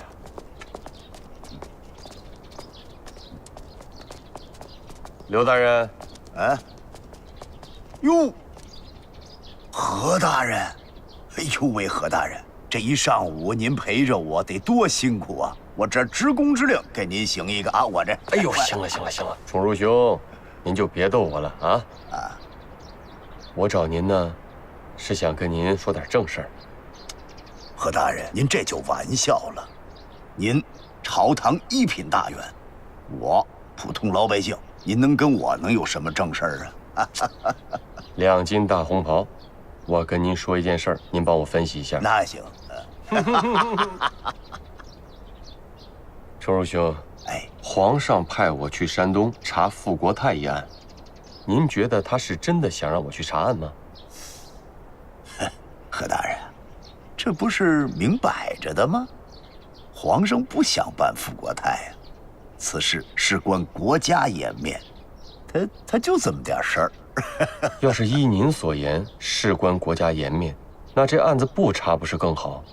可是，在朝堂之上，他把您……哎呦，行，何大人，您这嫌我没死啊？您这刘大人，您就别逗我了，您死不了，护城河里的王八死了，您都活得好好的，命长着呢。嘿，何大人，您这怎么说话呢？您这是，你要是这么问我，我得问您一句了，您是不是做贼心虚啊？我做什么贼？我心虚什么呀？那您心里还不清楚您心虚什么吗？您是担心皇上啊，把你跟傅国泰当成一头的了。如果要是那样的话，拿这事儿一试探出来，皇上他就这不是一锅端了吗？是不是？刘大人，您不要胡说八道啊！您别吓唬我呀！咱不斗了，不斗啊。2斤大红袍，2斤。哎，何大人，您怎么忘了刚才圣上是怎么说的？圣旨上说，左都御史刘墉奏山东巡抚傅国泰贪赃枉法、徇私舞弊一事，是这么说的吧？没错，怎么了？说我时候怎么说的？就说山东各部官员弹劾刘墉玩忽职守一案，经查……哎呀，就这。什么就在这儿了？这还不明白吗？我那是案，您这是事。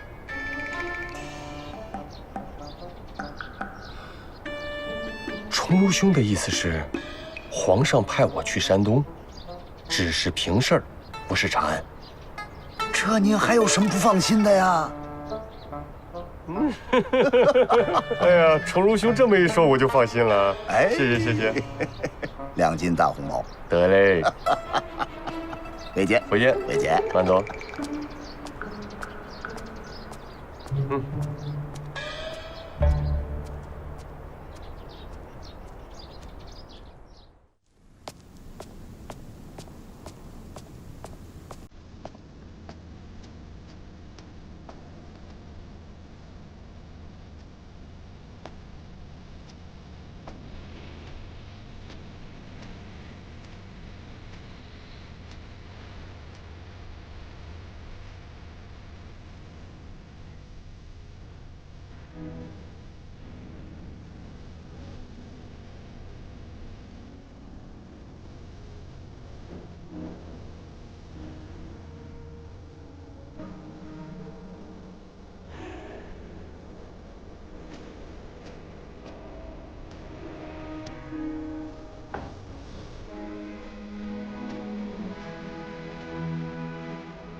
老爷，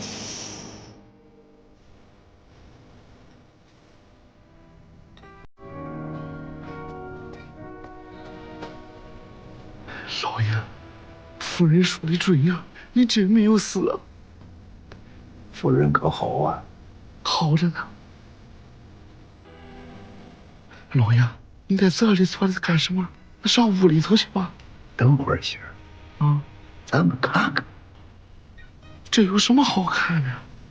媳儿啊，哎，什么人在活着的时候能看着自己的灵棚子，这不容易啊！看看。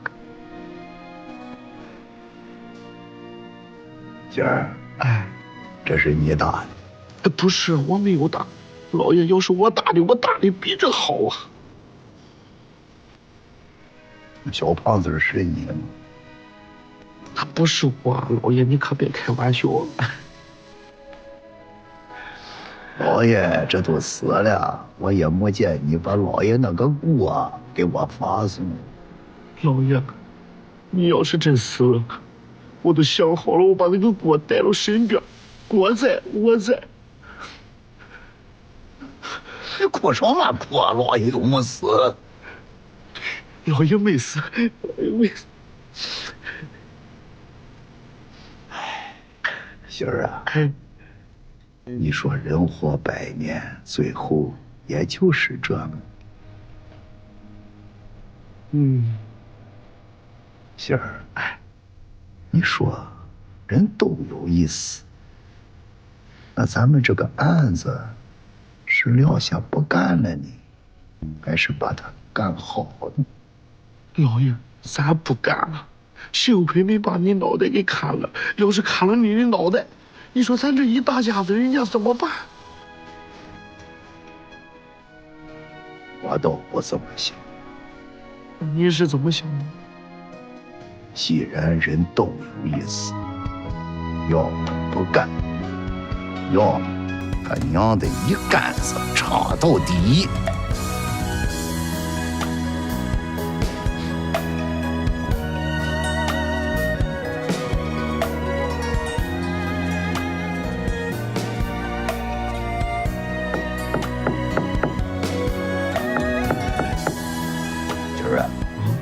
这是好木头，不是好木头。夫人说了，用好木头太浪费了，这只是个摆设。我觉着还可以的，这个啊，这个不好。媳儿啊，老爷100年之后，如果真有那么一天，你就给老爷来这么一副，这个我看就可以。老爷啊，你别说那么丧气的话。这有什么？今儿啊，给给我搬个凳子。哦。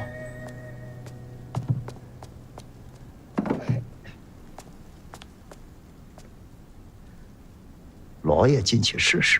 哎，老爷，传言说这活人不能进棺材，进棺材是忌讳啊。你听谁说的？我问你，这是什么？棺材。棺材。棺材，棺材，升官发财。老爷这就算死过一回的人了，以后就是百毒不侵，进去试试，就剩升官发财。我进去不进去？老爷，我扶你进去。抽开，抽开，好嘞。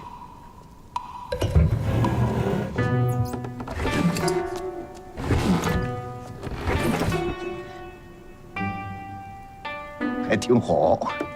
老爷，你慢着。好好。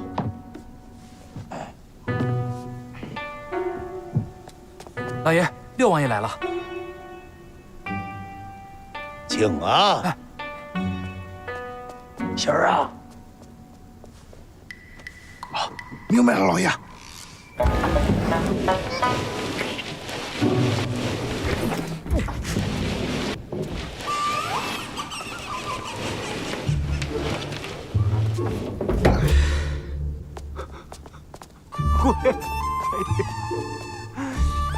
姑爷爷，我的好姑爷爷，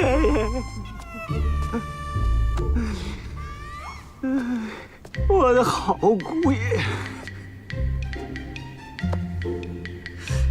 你怎么就这么走了呢？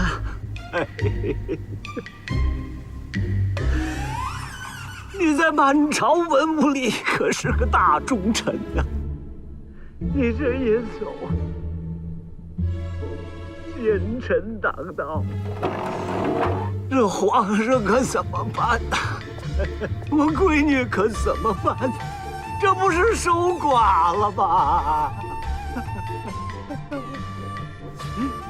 哎，你说我也是托大了。我这个时候，我看什么鸟？我的姑爷呀，我一直把你当成我的亲儿子呀！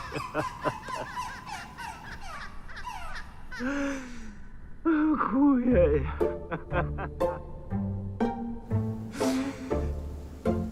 这几年我待你一直不薄啊！你怎么就忍心任性我你走了呢？我可怎么办呢？我闺女可怎么办？这么想呢？王爷，您坐着，您坐着啊，没事啊。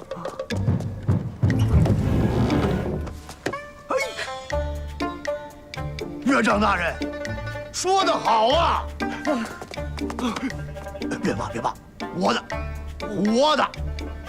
岳丈大人，小婿这厢有礼。不是，你这混蛋小子！子刘墉，你没死呀？一回来就装神弄鬼的，别把我爹给吓着。什么事？进来说。好，岳丈大人请。王爷。刘墉，你个混蛋！王爷息怒，王爷息怒，王爷息怒，您里边请，您里边请。哎，你可气死我！你慢着点，你气死我！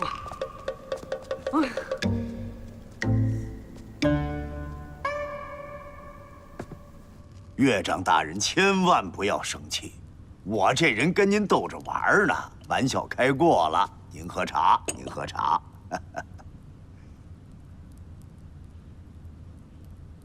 岳丈大人，您可不能老这么不言声啊！您要这么不言声，我上您府上把您那鸟都给放下我。敢！你小子还气我是不是？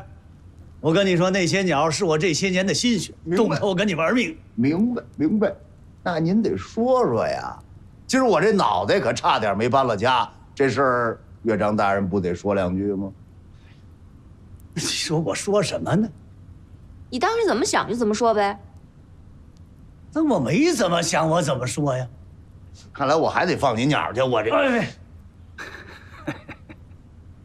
走走走，听我跟你说啊，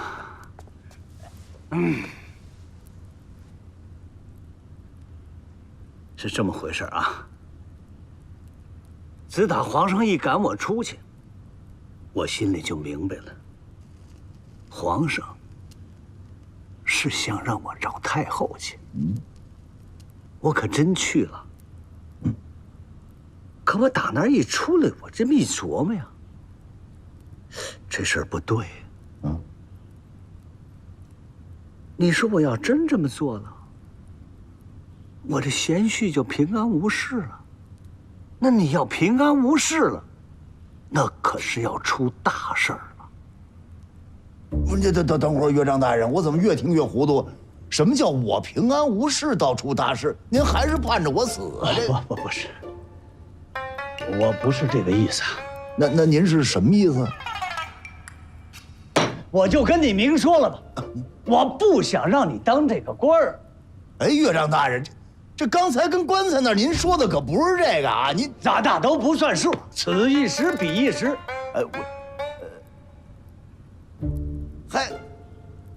哎呀，你说人家当官啊，人吃香的喝辣的，你当官，吃我的喝我，行，吃我的喝我的，那我养得起你，谁让你是我姑爷呢？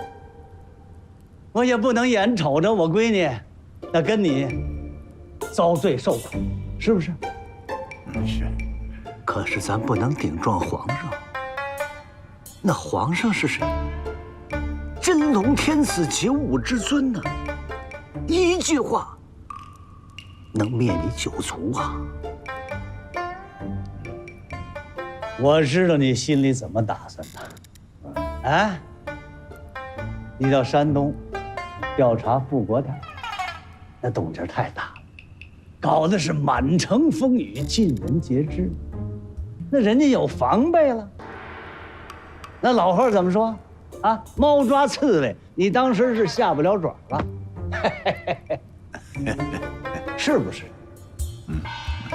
可你小子精啊，一计不成又生一计。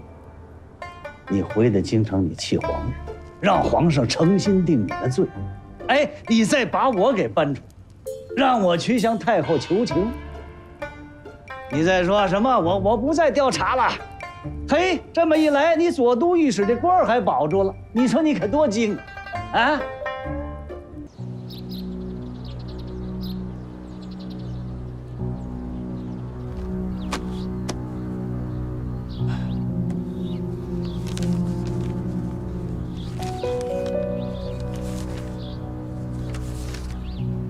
这个账本上记录着登封镖局近半年里所有的镖车往来，涉及全国各处各地。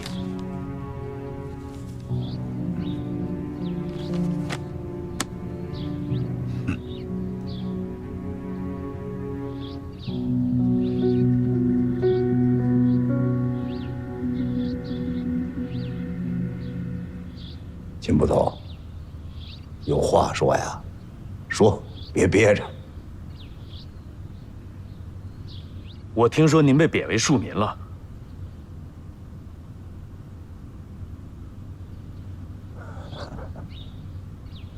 哎，这都是拜我那个糊涂的老岳丈所赐啊。那怎么办呢？虽然不在意料之内，但倒帮了我个大忙。去掉所有束缚，甩开膀子，大干。您还准备大干啊？该怎么查怎么查呀。可是还怎么？没有可是，只管王法，不管人情。为难啊，为难的是皇上的事儿，我管不着。我就管知道。山东的父老乡亲还在水深火热之中，你贪，贪就要付出代价。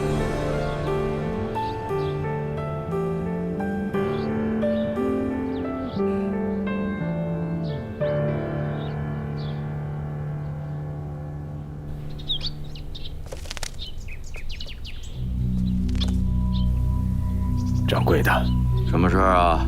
小六王他越来越不懂规矩了。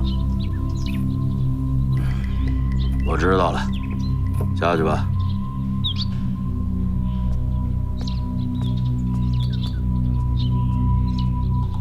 老爷，老爷，老爷！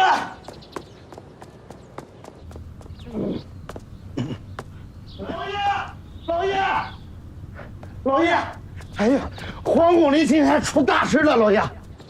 什么慌？出什么大事了？皇上把国亲王给拿下了。什么？不但罢免了所有官职，还直接降成了贝勒。小六王爷？对，就是他。不对呀，小六王爷是平时皇上最宠的人啊，这说拿下就拿下了？宠也不行啊！今天早朝的时候，我听说那些文武百官有10几个都上奏弹劾小六王爷，说他干预朝政、聚集敛财，反正不老少的罪名了。文武百官什么时候心这么齐呀？这是不知道啊。喜儿，大清早的嚷嚷什么呢？啊，夫人，夫人，我给你说一件大事啊！皇上把小六王爷给拿下了，不但罢免了官职，还直接降成了贝勒。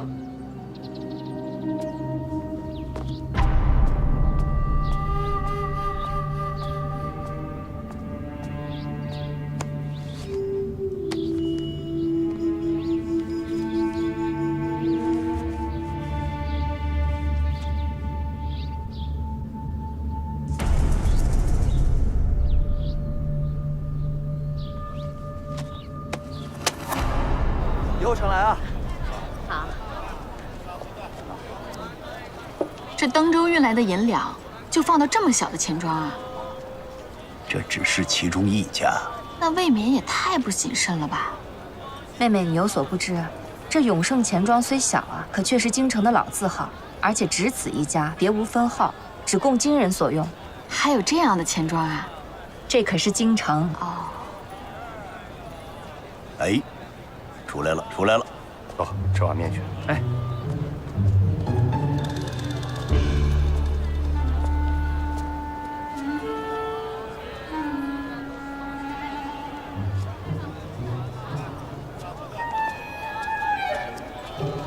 哎呦，爷，您来了，来里边请，来。不用了。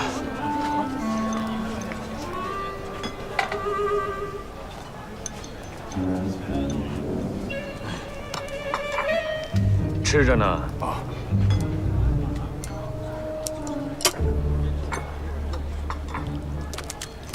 哎。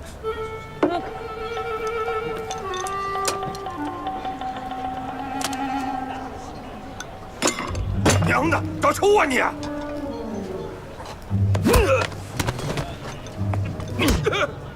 杀人啊！别打了！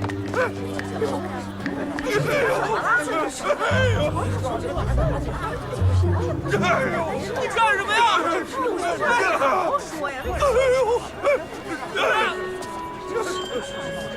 别打了！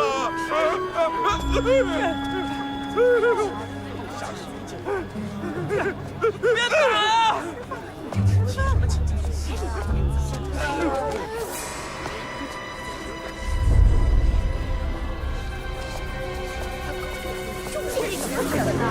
讲道理了。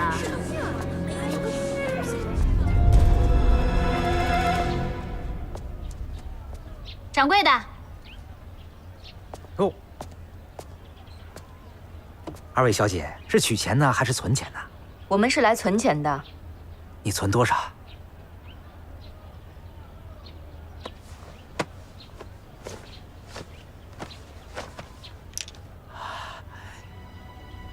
金子。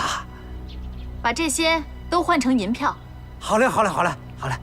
账房，账房，掌柜的，掌柜的啊，不好了，账房先生被人打了。账房怎么还被人打了呢？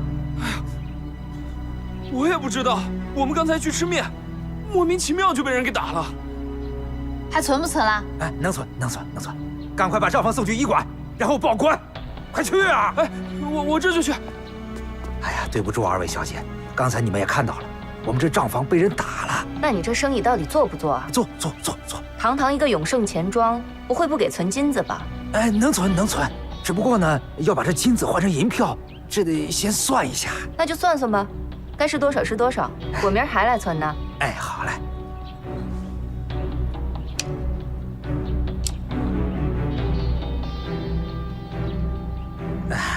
要不然这样，您先把金子放在这儿，我给您立个字据，等明日您再来换取银票，您看怎么样？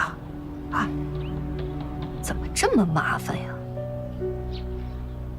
写就写吧。哎，得嘞，那您稍等。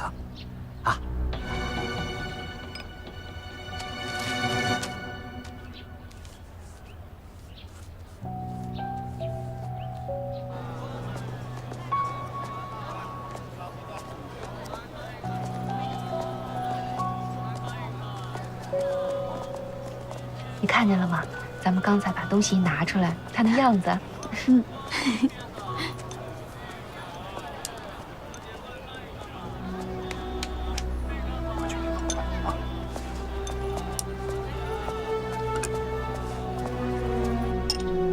什么？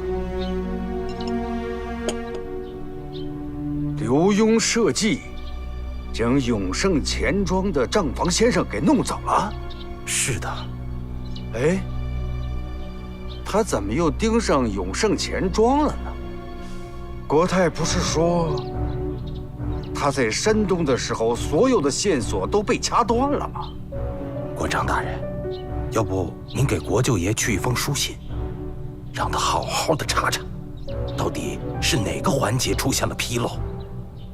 信是要写的，不过当务之急是要弄清楚刘墉此举的目的是什么。你说他把永盛钱庄的账房先生弄走了，然后又去叫他的婉儿夫人去存钱，这刘墉现在何处？来，走啊！哎，姑爷，您回去吧，您回去吧啊！不用送岳正姑爷啊！等等，哎呀，我不是送你啊，我想再跟你聊聊。不成，我这功夫紧，人这约了个饭局，说喝点去呢，还不，就两句。哎，行，您抓功夫快说。我觉得咱爷俩之间肯定有误会。没误会。那一定是有。那想想，是我之前说过什么，你没领悟，或者是领悟错了。您都跟我说什么了？我那天跟你说，把你们家给收拾收拾，好好过日子呀。是没误会，岳父大人，这不正规制呢吗？紧着规制啊。那你就是领悟错了。我说你规制你们家，没说规制我们家呀。你这隔三差五的，我我明白了。您这是嫌弃我，拿您拿多了。不是这个意思。您是这意思，我也没办法。那您说怎么办呢？官丢了，没俸禄，一大家子人等着吃呢，我这又没进项。您不是说的吗？不能让婉儿跟着我受罪。您还说养得起我们，怎么着？拿您这么点，您这就撑不住了。哎，您这，我真不是这个意思。那行，景儿，快，往回搬吧，老爷子不乐意了啊！你听我说，老爷。你听我跟你解释啊，那就甭办了。我是这么想的，你呢以前在朝廷里做官，是不是？一天到晚的忙个不停，你这日理万机呀，冷不丁的就闲下来，你不习惯了，那不就？你可不嘛，要不每天现在跟家琢磨这缺东少西这点事儿，您这那可不就是闲的吗？我琢磨着。咱们能不能找个事儿干？您说我这除了会当官，我不会干别的。这个什么不能干呢？老话说得好，360行，行行出状元。就凭我姑爷这脑子，你干什么不成啊？做个小买卖，咱先不行，不会做买卖。再说也不爱占人便宜。那你教书记行啊？教不了。就我这倔脾气，给人孩子都教坏了。那这么着，你上我这儿来。哦，您说我干脆就住这儿是吧？不，那也行。你上我这儿来，咱俩再好好聊聊，在外边咱们再找个差事吗？我不用进去了，我人不是在这儿呢吗？您就琢磨就完了。老爷啊，都装完了，您对对照。哦。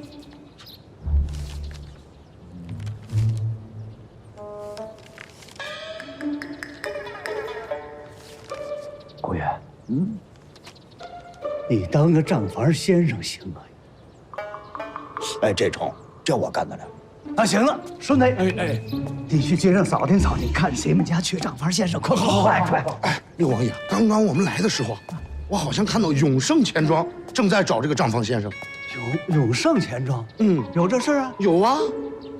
哎，这巧了，这我跟永盛钱庄熟啊，那一句话的事儿啊。哦，我现在就去啊。哦，您甭那么着急，我姑爷啊，等我回来再走啊。等着。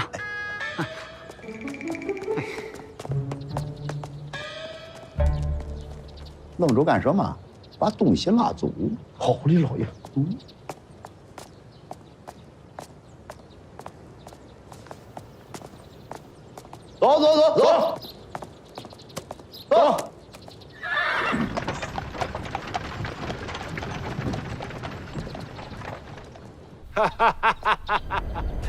这个刘墉啊，都被变成了平头百姓了，他还在那瞎折腾，真是阴魂不散幸好国丈大人有先见之明啊！哎，我没什么先见之明。这孙子忒不是东西了，他太不讲究。现在六王爷肯定到永盛钱庄了。估计啊，他在那儿啊吃闭门羹呢。国丈大人，进来说话。禀国丈大人，六王爷求见。谁？六王爷。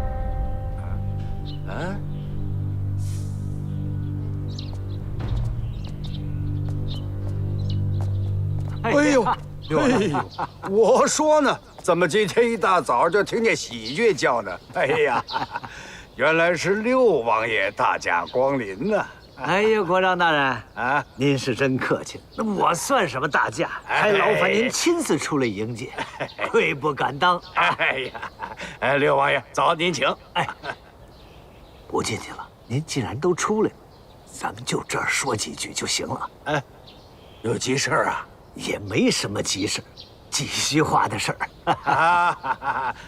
那您说，我听。走，咱那儿去。哎，好，是这么回事啊。我这姑爷呀，刘墉，不是被贬为庶民了吗？哎呀，给我给急的呀！哎，您快坐。哎呀，您说他年纪也老大不小的了，整天的游手好闲，撒宝俩倒的，闹得我是急不得恼不得。我就琢磨着呢，得给他谋个差事。可您也知道我这人不善于跟人家打交道，我谁也不认识，所以啊，我得请您给帮忙，给他谋个差事。哎呀，刘王爷，这可让我为难了。您也不想想，刘墉以前的身份啊，他是督察院左都御史的身份呢。就算是现在，他也是大清皇朝的额驸。您这不是？国丈大人，我知道，您是不是还生的气呢？您大人有大量，您给我个面子行不行？哎呀，六王爷啊，这不是给不给面子的事儿。您说到现在了，我也没合适的差事安排令婿高就啊。他不用高，账房先生就行。您在这城里是人脉广啊，这忙您得帮啊。不是他，这么着得了。我看您这儿就不错。哎呦，您家大业大的，多个账房先生的不算多。六王爷，哎呦，感谢您看得起我呀！我这儿，哎呀，好吧，既然六王爷您发话了，那就委屈令婿，啊，来我府上当个账房先生。行嘞，那我这儿谢谢您了，谢谢您了。您不必客气。那您看，让他什么时候来呀？看他方便吧。哎，方便，他老是方便。那我现在就叫他过来。哎，别，你待会儿再。不，我现在就叫他。那我告辞了。哎，好，您留步。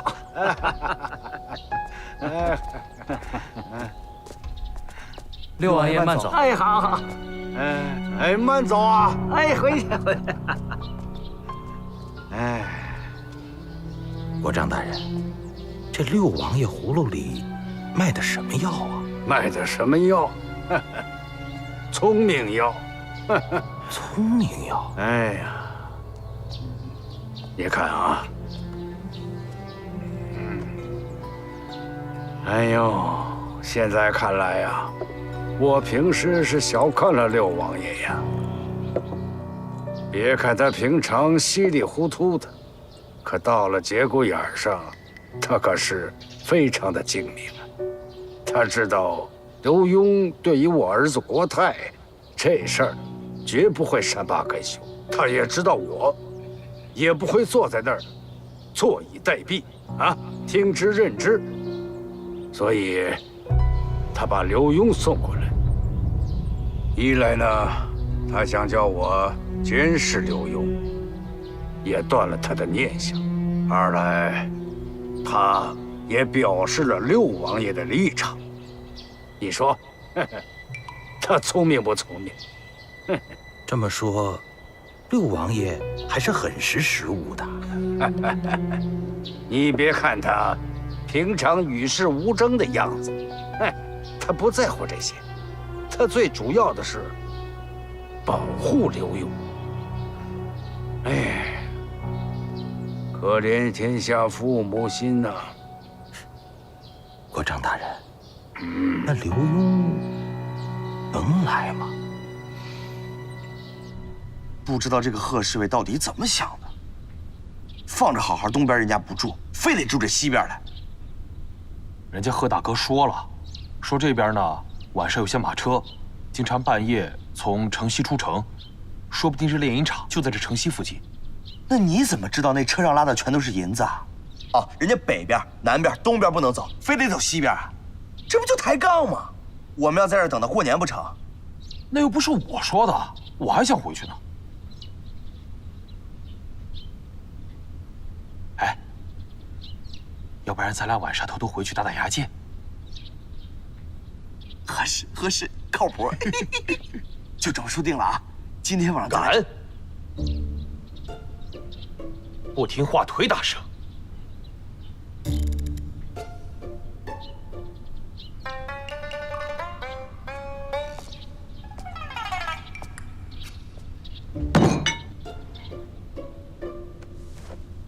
这刚才是谁张罗着要回兵满楼啊？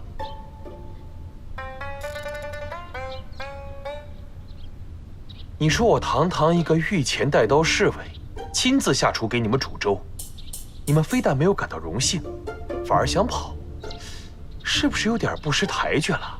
没想跑，这不是五子病刚好吗？我们寻思着给他调理一下身体，吃点好的补一补。不是怎么，我煮的这粥不能补啊？这不是人吃的，是泔水啊。不是，嘿，哪儿那么多要求啊？你不好。别愣着了，盛着吃啊！快点，盛呢？盛。我吧，倒也不是不想让你们走，只是现在时间太紧迫了，咱们必须要快速地找到猎鹰场的位置，并且掌握大量的线索。这刘大人那边等着结案呢。可是我们这样守株待兔也不是那么个办法呀，是不是？这个你不用担心，我会找人来帮忙的。你快去找他。走，不行，坐下。你们还需要在城西继续寻找线索。那我们这样像没头苍蝇一样乱撞，这根本就不行。好，我给你们投。这一般银匠或铁匠，手上会不会或多或少的都有些烫伤呢？好像是啊。那你的意思是，我们还得找那些手烫伤的人？那为了找这些人，我们还得把全城的铁匠、银匠都给抓过来呀！抬杠！别跟着秦捕头学。这银匠或铁匠啊，都是手艺人，他们的生活来源比较稳定，一般不会冒险到银矿里做这种掉脑袋的事儿。你们可以去找一些街面闲散人员，看看他们的手上会不会有这样的烫伤。如果真的找到了，那要不就手拿把掐了吗？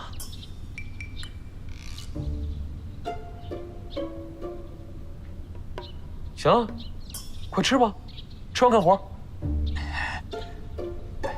我帮你尝。这还差不多。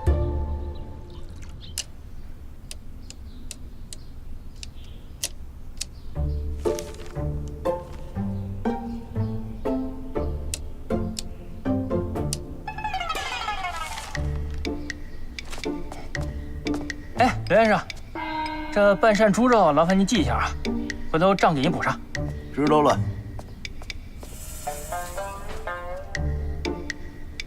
哎，还有上午那筐萝卜。行了，烦不烦呐？记上了。你什么态度啊？那怎么着呀？我跟你还怎么说话呀？站起来给你磕一个，怎么着？不是你，什么人呢你？你说什么人呢？你再这么说，我不伺候了我。不可理喻。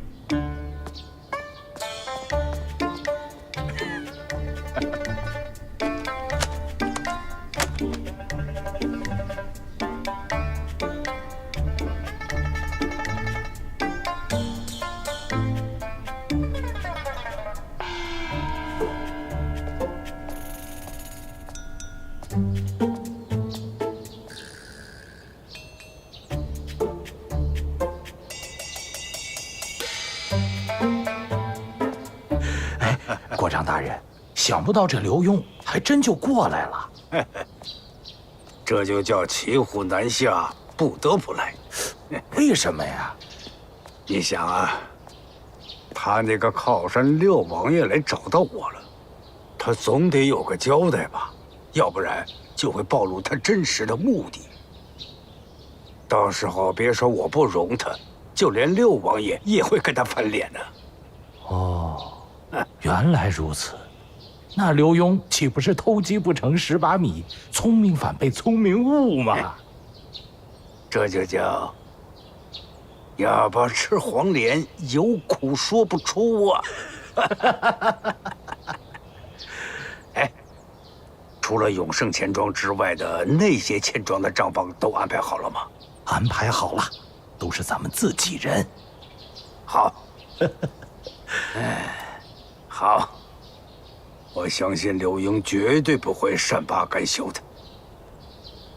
哎，小心驶得万年船呐！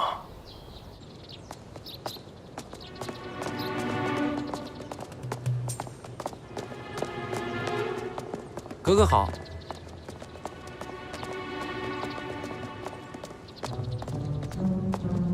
哟，格格回来了，奴才给格格让开。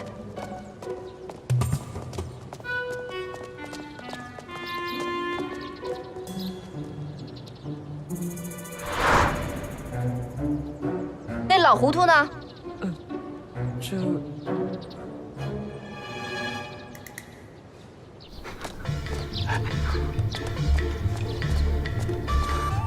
顺子跟上点行不行啊？你这身子骨还不如我呢。交给你我是真不放心。咱歇会儿吧。谁成想这鸟它还挺重。歇什么歇呀？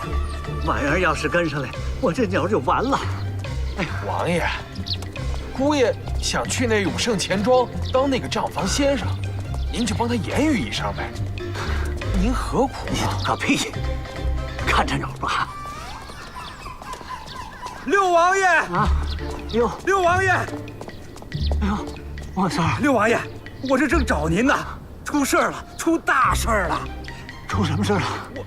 我这也跟您说不清楚，我带您去看看吧。啊，走走走！我说你可别吓唬我。哎呀，又出什么事了？您别急，到了您就知道了。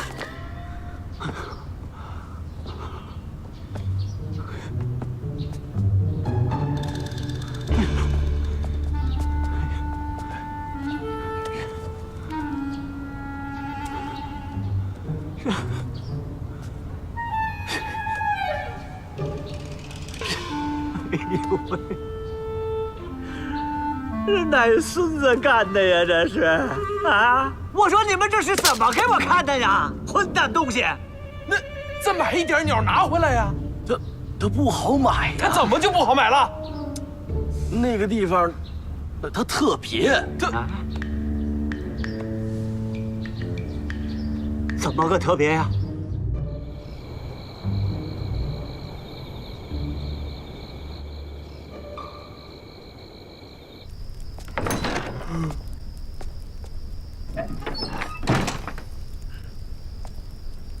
这新来的上个茅房怎么找不着了？是不是走丢了？估计那孙子呀是找不回来喽。我看也是，一个乡下来的土包子，竟然敢半夜出去，真当咱这永盛钱庄的大院是他们家的打谷场呢？这要是让巡院的逮着，少不了一顿毒打。哎，一会儿我们听声就成了。你们几个能不能善良点？人家就是一打杂的伙计，说不定啊，咱这以后还得跟人家一起干活呢。一起干个屁！要不是王丈夫被人打了，得抽人手过去照顾，钱庄缺人，正好这小子过来找差事，掌柜的才临时收留了他。等王账房的生意好，甭说他了，账房先生都得滚蛋。这能吗？这有啥不可能的？你还不了解掌柜的吗？那就是一个……哎，你怎么才回来？对不住啊，我刚没找着房间。赶紧睡吧。啊，哎，来，老板娘，哎，给我来5个包子。好嘞。哎呀，不过这话说回来呀，这银渣子你怎么随便拿出来用啊？废话，我要是不拿出来，你的手指头不就没了吗？可是这一拿出来呀，没准这人头就没了。哎，那几十斤银渣子呀，可是你的封口费，不能直接进光。你也是，你倒是给它化成银筷子再花呀。我来得及吗？我明天呢，就要随着炼银厂的押银车进京了，这一时半会儿是回不来了，你自己小心点啊。哎，有多少银子呀？整整3大车，这么多？那炼银厂为什么要关呢？哎，听说啊，是登州那边的镖局出了什么问题，这具体怎么回事啊，我也不清楚。哎，老大，既然你们都撤了，那炼银厂还有人吗？谁还在那儿待着干什么呀？小子，我可告诉你啊，别打炼银厂主意啊！这要是惹上祸端，小命不保。我知道，就说说而已嘛。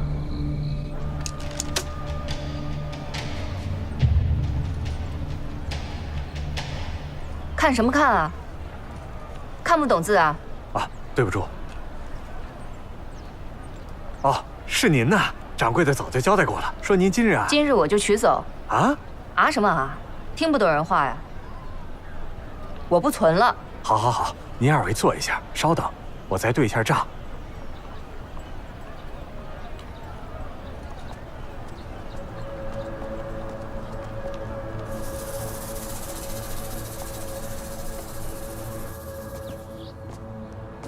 刘墉主动撤了这个永盛钱庄的差事，我总感觉着有什么不对劲儿啊！国丈大人，刘墉会不会是知难而退了呀？哼，知难而退。哼，他就是一只苍蝇，只要闻到味儿，他就会盯着不放。可是其他几家钱庄也都没有异常啊。唉，我总觉得这里边好像哪有些不对劲儿。国丈大人，刘墉会不会想在咱们府上搞出些什么花样啊？在咱们府上？哎呀，老夫差点中了他瞒天过海之计。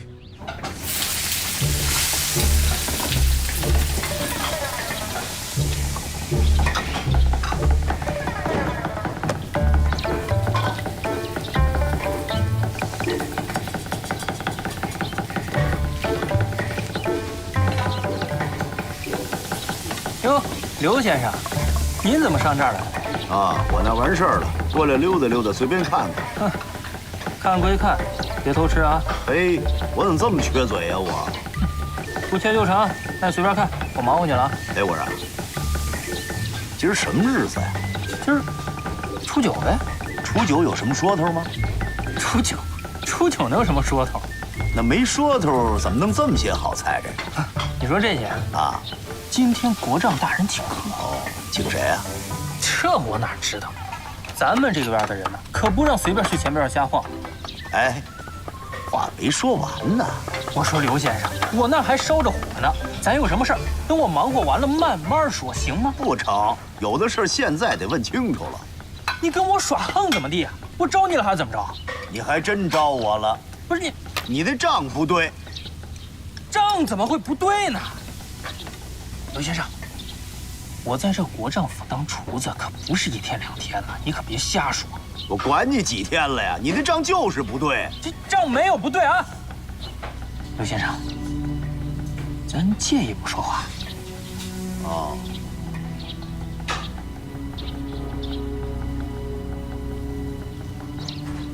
刘子，帮我看一下火。好嘞。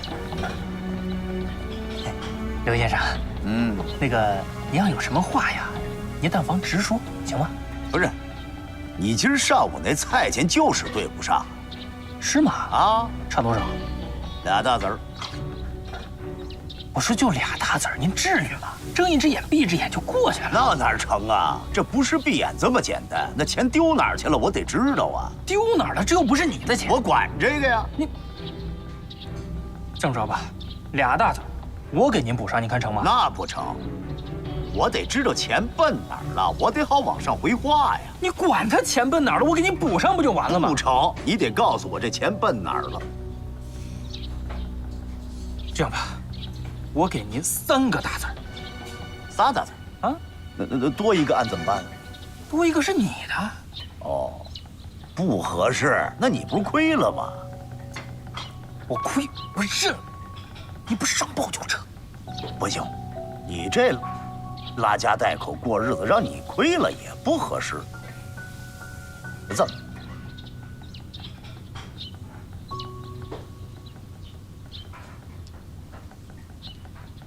这是10两，你先拿着，我回去做账，做20两，咱俩都有的赚，你看怎么样？20两，您能入账吗？当然我干这个的呀，怎么入不了账啊？拿！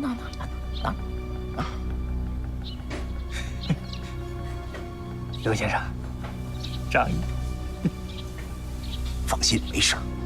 哎，有个条件。什么条件？以后国丈大人请谁，你都得给我打听清楚了。你打听这个干嘛呀？你糊涂啊你！知道国丈请谁，这账上才好做手脚啊。换句话说，国丈请的官越大，吃得越好，吃得越好，买的越多。你买这，你明白吧？明白了。先高见。靠山吃山，靠水吃水，可有一样啊，就咱俩知道，不能告诉别人。那当然了，我又不傻。不傻，行啊，就这么着。成。